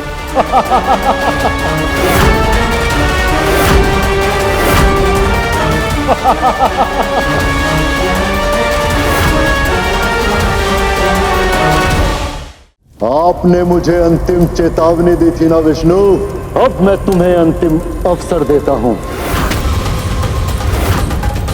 निकाल सको तो खींचकर निकाल लो महादेव को मेरे उदर से। दुष्ट, अधर्मी, मेरे प्रभु को मां पार्वती से दूर किया है तूने। उन्हें बंदी बनाने का दुस्साहस किया है तूने। तुझे इसका दंड भोगना ही होगा।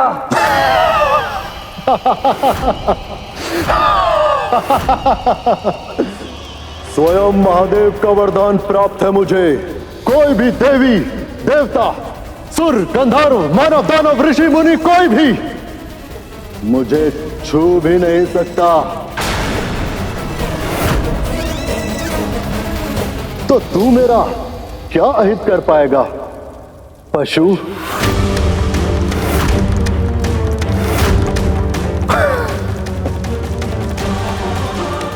अहंकार वश ही सही, मगर तूने शिव के सबसे बड़े भक्त को मार्ग सुझा दिया।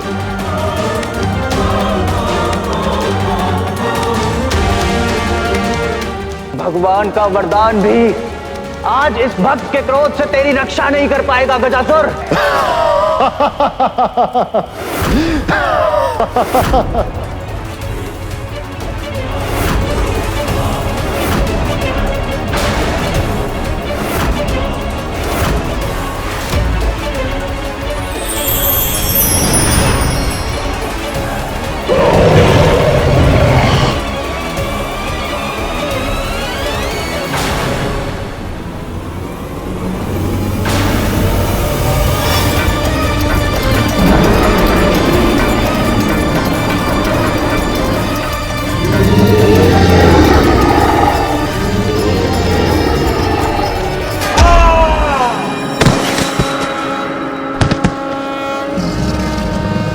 ये वरदान मांगा कि किसी देवी, देव, दानव, असुर, गंधर्व, मानव, ऋषि मुनि कोई भी तुम्हारे प्राण नहीं हर सकता, लेकिन ये नहीं मांगा कि कोई पशु भी नहीं मार सकता।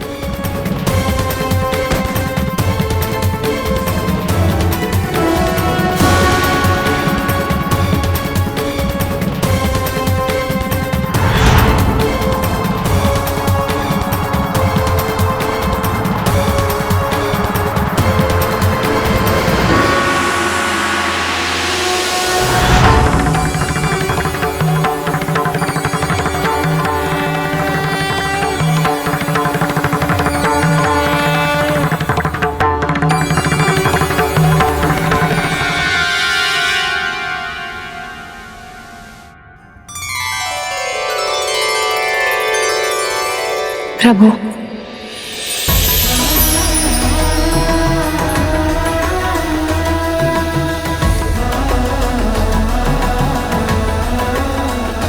क्या हुआ माँ? आप इतने प्रसन्न, वो भी इतना अधिक, और उसके कारण सब और प्रकाश मिल गया। माँ क्या हुआ? मेरी प्रसन्नता इस प्रकाश के कारण नहीं है पुत्र, ये प्रकाश मेरी प्रसन्नता का कारण है, क्योंकि इस प्रकाश से तेरे पिता का अस्तित्व जुड़ा है। मेरे पिता से? हाँ पुत्र, और अब ये संकेत है कि वो वापस आ रहे हैं। मैं अपने पिता से मिलूंगा। वो कैसे दिखते हैं? वो कौन है? उनका नाम क्या है? पुत्र, मैं तुझे सब कुछ विस्तार में बताऊंगी, परंतु अभी मुझे स्नान के बाद अपनी पूजा समाप्त करनी है। तब तक मैं क्या करूं माँ? कुछ ऐसा दीजिए ना कि मैं आपकी सेवा कर सकूं। आ मेरे साथ।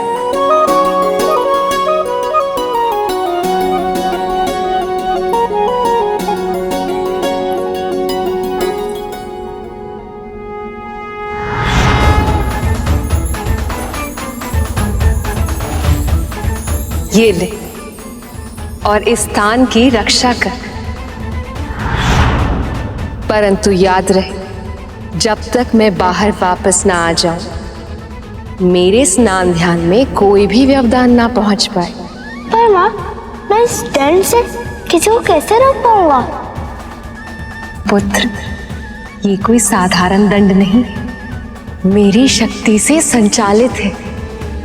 इसीलिए ये विश्वास कर कि इस दंडे के रूप में तेरी माँ ही तेरे साथ है। इसीलिए जब तक ये दंडा तेरे हाथों में है तो किसी का भी सामना कर सकता है। तो फिर आप निश्चित होकर जाइए माँ। जब तक आपकी आज्ञा नहीं होगी, कोई भी भीतर प्रवेश नहीं कर पाएगा।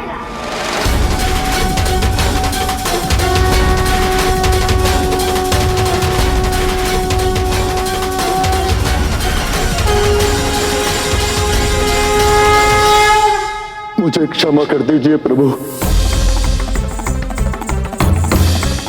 माता से दूर करके मैंने बहुत बड़ा पाप किया है। अपने भगवान को कष्ट पहुंचाया मैंने। तुम्हारी इच्छा अनुचित थी गजासुर, और इसीलिए अपनी महत्वाकांक्षा को पूरा करने के लिए तुमने जो मार्ग चुना वही तुम्हारे पतन का कारण सिद्ध हुआ। परंतु जो भी हो, तुम हो तो मेरे भक्त ही, इसलिए मैं तुम्हें क्षमा करता हूं गजासुर। और यही नहीं, तुम अमर होना चाहते थे, अब मैं तुम्हारी ये इच्छा भी पूरी करूंगा। तुम्हारे चर्म को वस्त्र की तरह धारण करूंगा मैं, ताकि अनंत काल तक ये संसार तुम्हें सदैव स्मरण रखे। आप दया निधान है प्रभु। आपकी सदा ही जय हो।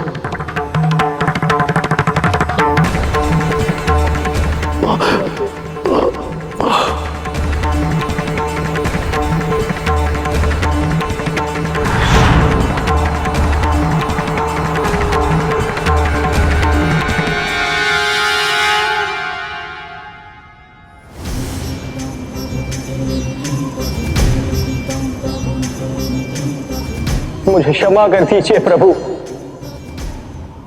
बहुत बड़ी भूल की है मैंने। क्रोध में आकर गजासुर पर आक्रमण कर दिया। ये तक नहीं सोचा कि मेरे वार से आप भी चोटिल हो सकते थे। यही नीति का विधान है नंदी, तुम्हें ही गजासुर का अंत करना था। ये संसार पशु को निर्बल समझता है, पर पशु की निष्ठा ऐसी होती है कि यदि स्वामी के लिए कुछ करना हो तो वो सोच विचार में समय व्यर्थ नहीं करता, निष्ठा अनुसार कर देता है। मुझे मुक्त कराकर तुमने अपनी अनंत निष्ठा का परिचय दिया है नंदी। वैसे तो मैं भक्त और भगवान के बीच में व्यवधान नहीं बनना चाहता, किंतु इस समय आपको मेरे साथ चलना होगा, क्योंकि मैंने देवी पार्वती को यह वचन दिया कि उनकी पूजा समाप्त होने से पहले मैं आपको वापस ले आऊंगा। धन्यवाद सखा। मैं आ रहा हूं पार्वती, मैं तुम्हारे पास वापस लौट के आ रहा हूं।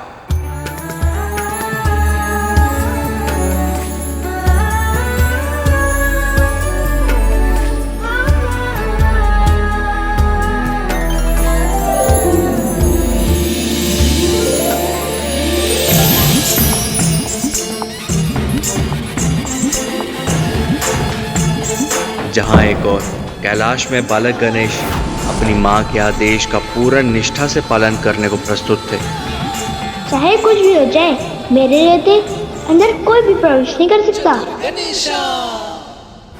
वहीं दूसरी ओर महादेव अपनी अर्धांगिनी अपनी प्रिय देवी पार्वती से एक बड़े विधा के पश्चात मिलन हेतु कैलाश में प्रवेश कर चुके थे।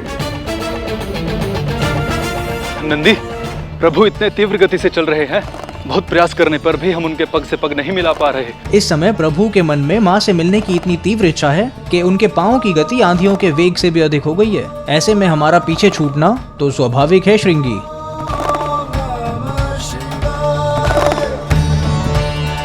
कुछ तो बदल गया है,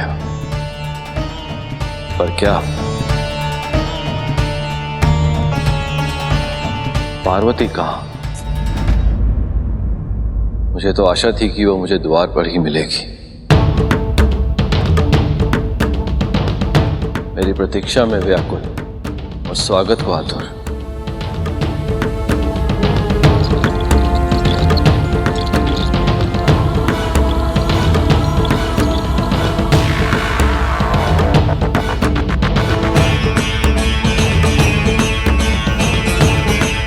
ये कौन है जो यहाँ चले आ गए हैं?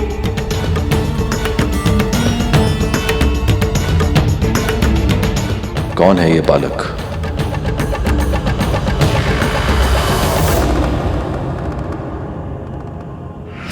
परंतु याद रहे, जब तक मैं बाहर वापस ना आ जाऊं, मेरे स्नान ध्यान में कोई भी व्यवधान ना पहुंच पाए।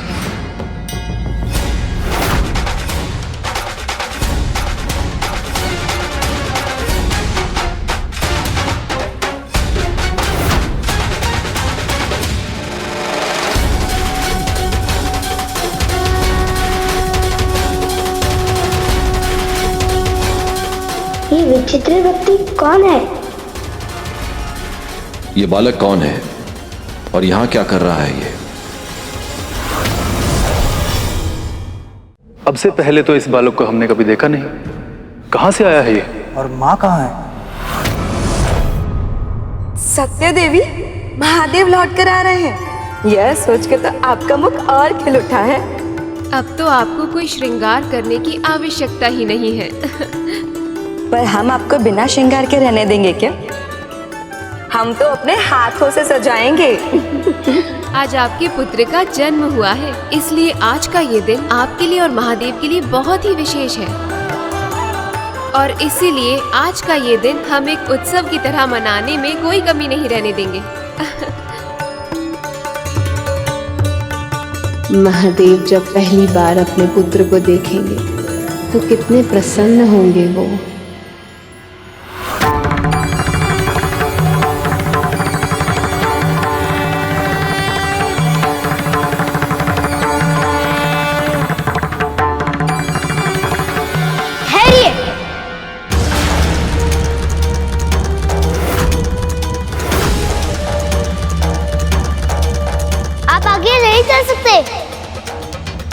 बाकी आगे है कि जब तक वो स्वयं बाहर ना आ जाए तब तक किसी को भीतर जाने की अनुमति ना दूं।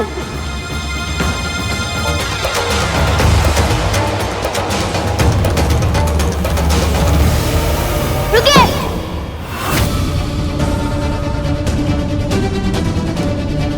भीतर प्रवेश करना वर्जित है। अपना परिचय तक तो दिया नहीं और आगे बढ़े चल जा रहे हो कौन तुम? महादेव से इतना कटाक्ष प्रश्न, कौन है ये दुस्साहसी बालक? ये बालक प्रभु से इतनी उद्दंडता से कैसे बात कर रहा है?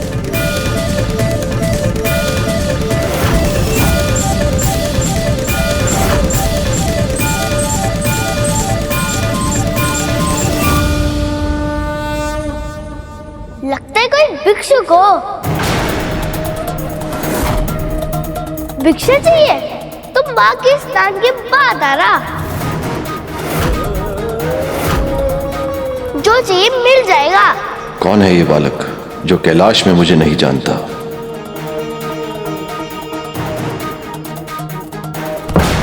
सुना नहीं? तुम्हें आगे बढ़ने की आज्ञा नहीं है।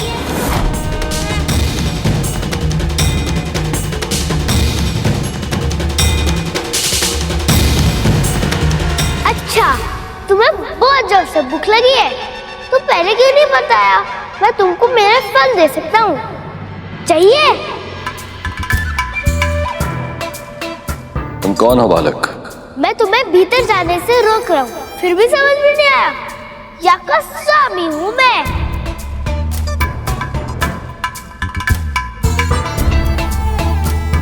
ये तो स्वयं को कैलाश का स्वामी कह रहा है। इतना तो साहस, और वो भी महादेव के सामने। और तुम मेरे द्वार पे आए हो, इसलिए तुम अपना परिचय दो। कौन हो तुम? कहाँ से आए हो? मैं तो कल्पना भी नहीं कर पा रहा हूँ कि भगवान गणेश ने अपने पिता महादेव से ऐसे प्रश्न किए होंगे, इस ढंग से बात की होगी।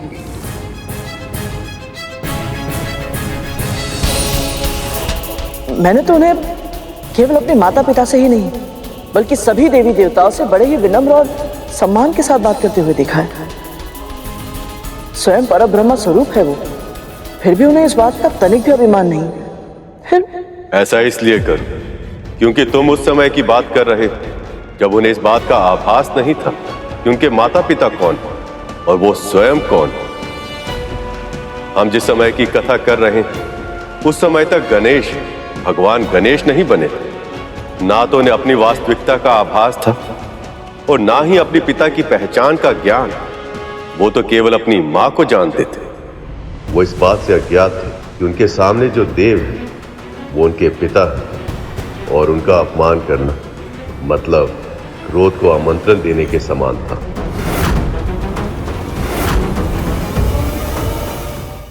मैं कौन हूं, मैं कहां से आया हूं? वैसे तुम मुझे किसी भी नाम से पुकार सकते हो, सब नाम मेरे ही तो हैं। तो तुम्हारा भी कोई नाम नहीं है, मेरा भी नहीं है। मेरी माँ ने अभी तक नहीं रखा। तुम रहते कहाँ? घर कहाँ है तुम्हारा? ये महादेव का ही घर है बालक। मैं सर्वव्यापी हूं, सृष्टि के कण कण, फिर चाहे वन हो या नगर, फिर चाहे गांव पर्वत हो या शमशान, सभी स्थान मेरे ही घर हैं। ये समझ लो कि ये संसार मेरे घर की धरती है और ये आकाश मेरे घर की छत। वैसे ये कैलाश भी मेरा ही घर है।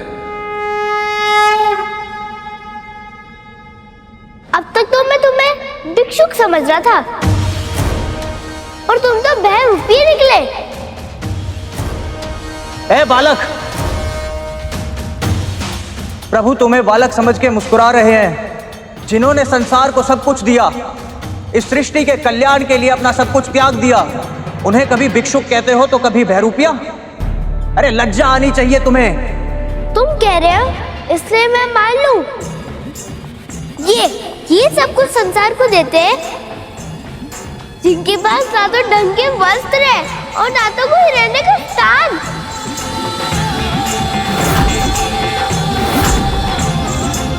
और बातें तो इतनी बहकी बहकी करते हैं कि कह रहे हैं क्या? तो फिर और क्या पुकारूं इन्हें?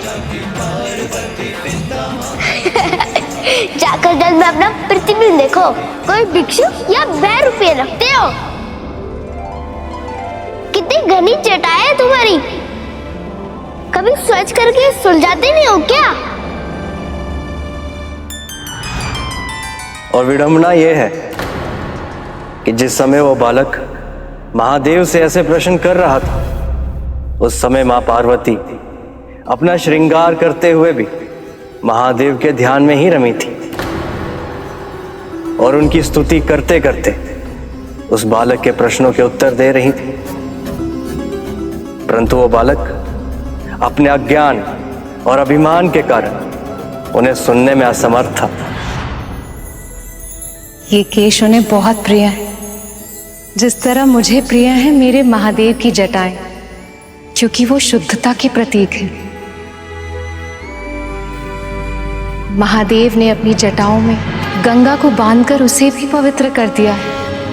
तभी तो महादेव की जटाओं के एक सिरे से जो गंगा निकलती है और जब वो धरती पर जाती है तो उसमें स्नान करने वाले सभी के पाप धुल जाते हैं। और ये ललाट के बीच में आँख क्यों है? दो आँख देखने के लिए कम कर रही थी क्या? स्वामी का तीसरा नेत्र इस बात का प्रतीक होता है कि हम जो दो आंखों से देख पाते हैं वो सदैव सत्य नहीं होता।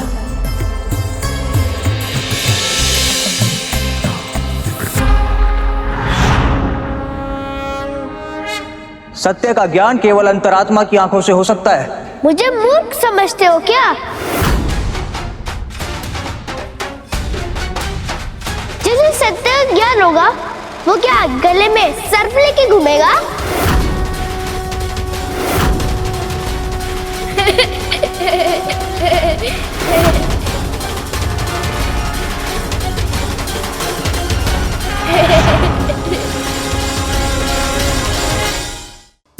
कितनी घनी जटाएं है तुम्हारी, कभी सोच करके सुलझाते नहीं हो क्या? सत्य का ज्ञान केवल अंतरात्मा की आंखों से हो सकता है। मुझे मूर्ख समझते हो क्या? जिसे सत्य का ज्ञान होगा वो क्या गले में सर्प लेके घूमेगा? जानती हो जया विजय, महादेव ने जिस वासुकी को कंठ पर बिठाकर धारण किया हुआ है वो उनके कुंडलिनी शक्ति को पूर्ण तरीके से जागृत होने का प्रतीक है। और उसके साथ ही साथ मेरे प्रभु एक विषधर सर्प को अपने कंठ से लगाकर ये संदेश भी देते हैं कि कोई भी प्राणी बुरा नहीं होता यदि किसी विषधर को सच्चे हृदय से अपनाया जाए तो वो आपका एक सच्चा साथी भी बन सकता है। ये देखो मेरी वाला बहुत सुंदर है ना? मेरी माँ ने दी है। और स्वयं देखो तुम्हारी माला कितनी रूखी सूखी विचित्र सी है। संसार का कोई भी आभूषण रुद्राक्ष से सुंदर नहीं हो सकता, क्योंकि वो मेरे प्रभु के प्रेम के प्रतीक हैं। जब सती रूप में मेरा उनसे विरह हुआ था तो मेरी स्मृति में उनकी आंखों से जो दो आंसू गिरे थे वही रुद्राक्ष के बीज बने, और ऐसे आंसू रूपी रुद्राक्ष को अपना आभूषण बनाकर महादेव ने उसे संसार के लिए कल्याणकारी बना दिया। यार श्रम क्यों पहना है? रिक्शा में ढंग के वस्त्र नहीं मिलते क्या? सादा जीवन जीते हुए भी उच्चतम विचारों के सिद्धांत को मेरे महादेव से अधिक और कोई सार्थक नहीं कर सकता। मृत पशु का चर्म किसी योग्य नहीं होता, परंतु महादेव ने उसे भी उपयोगी बना दिया ताकि वस्त्रों के लिए प्रकृति का दोहन ना हो। जानती हो ना, रेशम के धागे के लिए कितने ही कीट अपने प्राण गंवा देते हैं और कपास उगाने के लिए कितने ही वन काट दिए जाते हैं।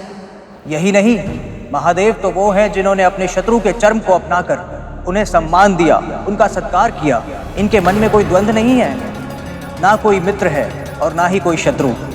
सबके साथ समान व्यवहार करते हैं प्रभु। ऐसे हैं मेरे महादेव। लगता है तुम सब इनके भक्त हो। तुम्हारे अनुसार ये त्रिशूल और डमरू का भी कोई महत्व होगा। महादेव के एक हाथ में त्रिशूल और दूसरे हाथ में डमरू सजता है। इन दोनों से अधिक भला और क्या अच्छा आभूषण हो सकता है उनके लिए, क्योंकि त्रिशूल सृष्टि, स्थिति और संहार का प्रतीक है। वो दर्शाता है कि तमस, रजस और सात्विक इन तीनों गुणों पर महादेव का पूर्ण नियंत्रण है। वही डमरू से ब्रह्मनाद का, ब्रह्माक्षर का, स्वर का, व्यंजन का, इस सारे संसार का जन्म हुआ है।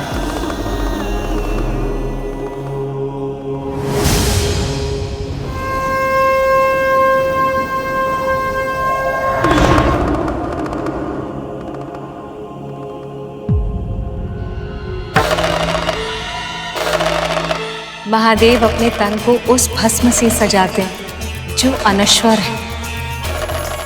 सब कुछ जल जाने के बाद जो बच जाती है वही है भस्म।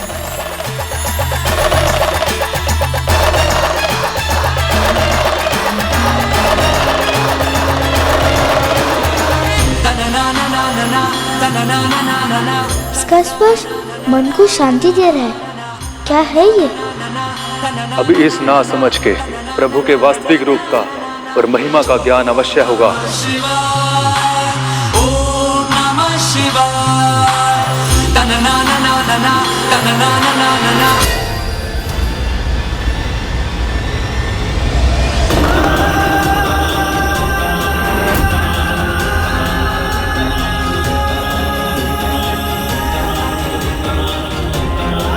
कोई गहरा अर्थ नहीं है इस भस्म का। केवल एक ही कारण है, आलस। वैसे इनके ऊपर भी गिर गई होगी और तब से इन्होंने स्नान नहीं किया होगा। इन्हें मेरी माँ से सीखना चाहिए। प्रतिदिन स्नान ध्यान करती है। एक बार उनकी पूजा पूरी हो जाने दीजिए, फिर मिलवा दूंगा उनसे। स्वयं बता देगी कि मैं सही हूँ या नहीं।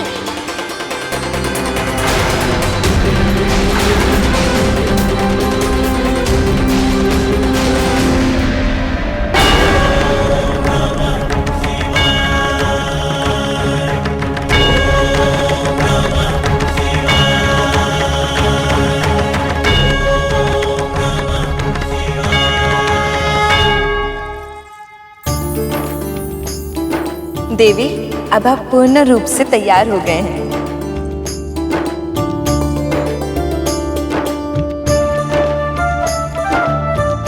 लीजिए, आपकी पूजा की सामग्री भी तैयार है।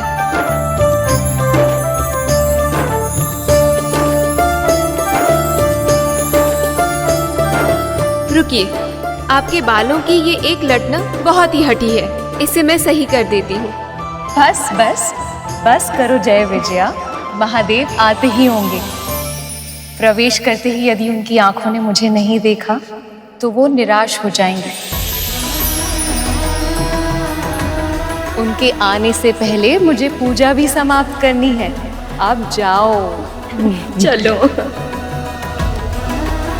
कितने प्रसन्न होंगे प्रभु जब उनकी अपने पुत्र से प्रथम भेंट होगी।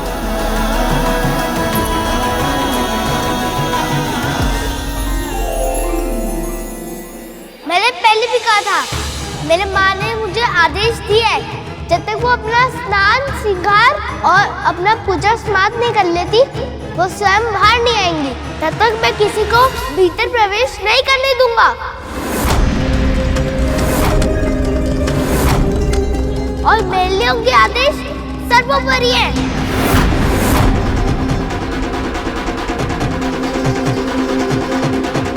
तुम्हारी मातृभक्ति देख के बहुत प्रसन्नता हुई बाल,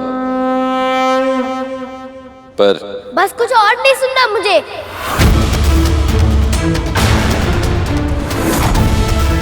केवल सुनाना है अपना निर्णय कि किसी भी मूल्य पर मैं तुम्हें भीतर नहीं जाने दूंगा। ऐसे कैसे नहीं जाने दोगे? बलपूर्वक जाएंगे हम। इतना साहस! लगता है मेरे इस हाथों के डंडे पर अभी तक तुम्हारी दृष्टि नहीं पड़ी।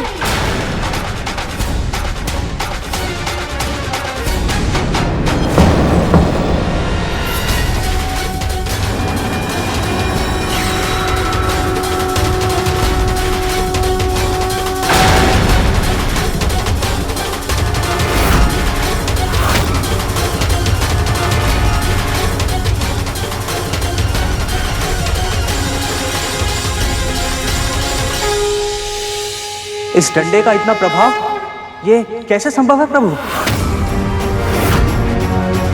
ये कंपन तो मेरे डंडे की है।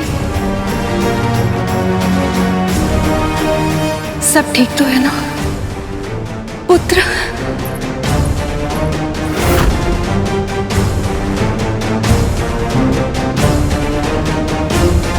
इस तरह घूर के देखने से भयभीत नहीं होऊंगा मैं। मैंने कह दिया ना, माँ का आदेश है, इसलिए मैं किसी को भी उनकी दिनचर्या में बाधा नहीं डालने दूंगा।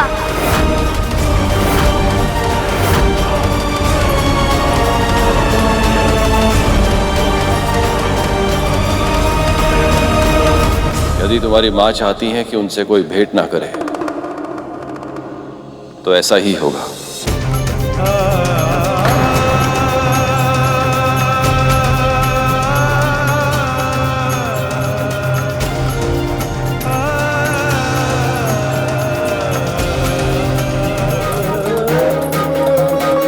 प्रभु,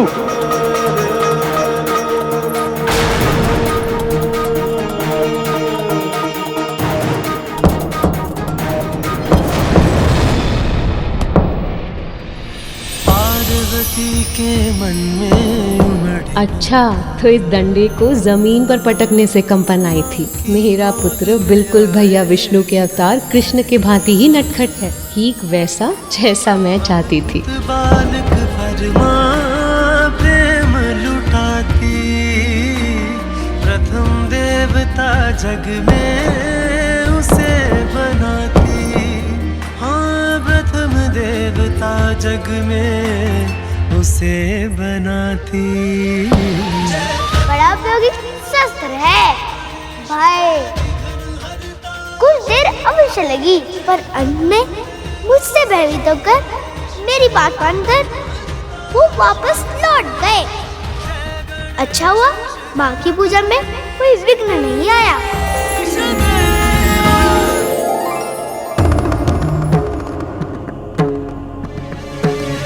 प्रभु, इतने लंबे समय से आप माँ से मिलने की प्रतीक्षा कर रहे थे, और अब एक बालक के कहने पर उनसे मिले बिना ही वापस लौट रहे हैं। प्रभु, आपको तो उसे दंड देना चाहिए। हाँ प्रभु, हम सबने इतना समझाया, पर हमारी बात माननी तो दूर, उसने सुनी तक नहीं। इतनी कम आयु में उसमें इतना अभिमान है, तो भविष्य में उसका व्यवहार कैसा होगा प्रभु?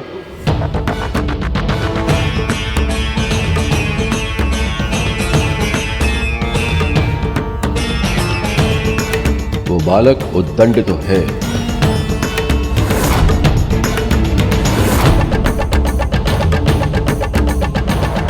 जिस समय नंदी, श्रृंगी और अन्य सभी शिवगण महादेव के रौद्र रूप को जगाने का प्रयास कर रहे थे, वहीं मां पार्वती शिवलिंग पर जल चढ़ाकर महादेव के शांत रूप को पूज रही थी, और इसका आभास महादेव को भी हो गया था। मैं प्रतीक्षा करूंगा।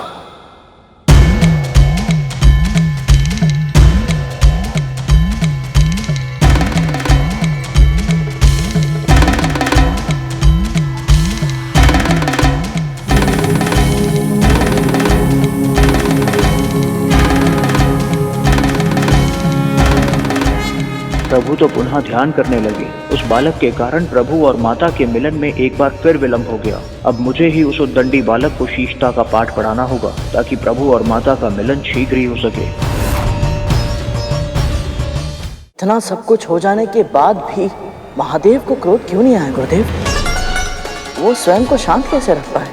महादेव का रुद्र रूप उनके संपूर्ण व्यक्तित्व का एक अंश भी नहीं है, पर उसकी तीव्रता के कारण सभी अपने मन में महादेव की वही रुद्र छवि बना लेते हैं, जबकि सत्य तो यही है कि वह सच में भोलेनाथ ही हैं। वे कभी अहंकार नहीं करते, किसी की बात का बुरा नहीं मानते, कभी किसी से प्रतिशोध नहीं लेते। ये उनका स्वभाव ही नहीं है गरुड़। और उस समय भी उन्होंने वही किया। वे ध्यान में बैठ गए और समाधि की अवस्था में चले गए, परंतु नंदी, श्रृंगी और अन्य सभी शिवगण इतने शीघ्र ही शांत होने वाले नहीं थे।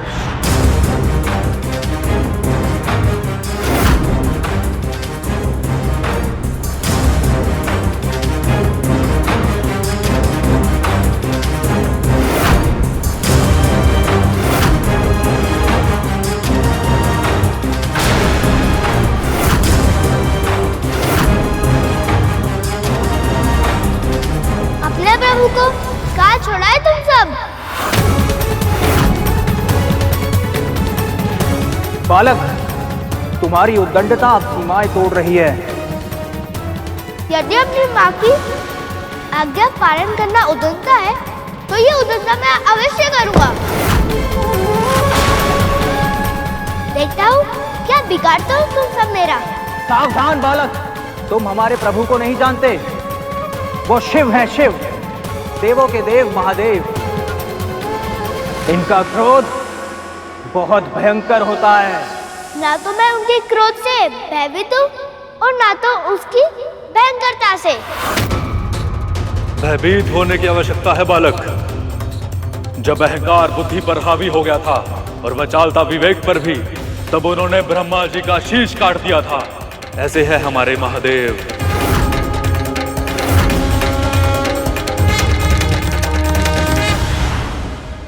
अर्थात सचमुच ब्रह्मदेव के पास 5 शीश हुआ करते थे। 5 मुख और 5 शीश वाले तो केवल परम ब्रह्म होते हैं ना। इसका अर्थ तो ये हुआ ना दीदी कि ब्रह्मदेव भी पहले उसी श्रेणी में आते थे, पर अब नहीं। ऐसा क्यों गुरुदेव? ये कौन सी कथा है? गणेश की ही तरह तुम्हारे मन में भी बहुत जिज्ञासा है गर्ग, पर हम तुम्हारी हर जिज्ञासा को शांत करेंगे गरुड़। ये कहानी उस समय की है जब इस संसार में कुछ भी नहीं था। शिव और शक्ति की ऊर्जा से प्रभु विष्णु और ब्रह्मदेव ने जन्म लिया, परंतु उन दोनों के बीच तर्क वितर्क होने लगा कि दोनों में बड़ा कौन है। सृष्टि का सृजन करता हूं मैं, और सृजन से ही सब कुछ आरंभ होता है, और मेरे बिना ना सृष्टि का अस्तित्व होता ना जीवन। इसलिए मेरा महत्व अधिक है। मैं ही बड़ा हूं, सबसे बड़ा हूं मैं। आप अपनी कल्पना से जो रचते हैं, मैं उसे संचालित करता हूं। मेरे बिना सृष्टि का संतुलन संभव ही नहीं है, और बिना संतुलन के विनाश होने में तनिक समय नहीं लगता। इसलिए मेरा महत्व अधिक है। आप भ्रम में हैं। आप सत्य पहचानिए। यदि मैं सृजन ना करूं तो क्या संचालित करेंगे आप? और मैं संतुलन न बनाऊं तो आपके सृजन को नष्ट होने में कितना समय लगेगा? मेरा कार्य अधिक महत्वपूर्ण है, और मेरे कार्य के बिना आपका कुछ भी करना महत्वहीन है।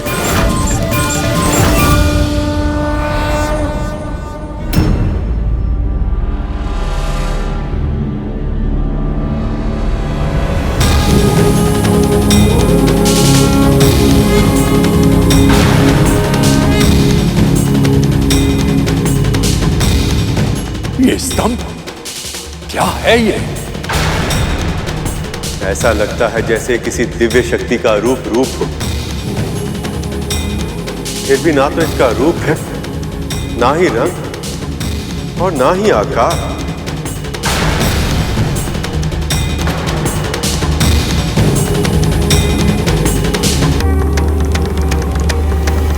कौन है आप?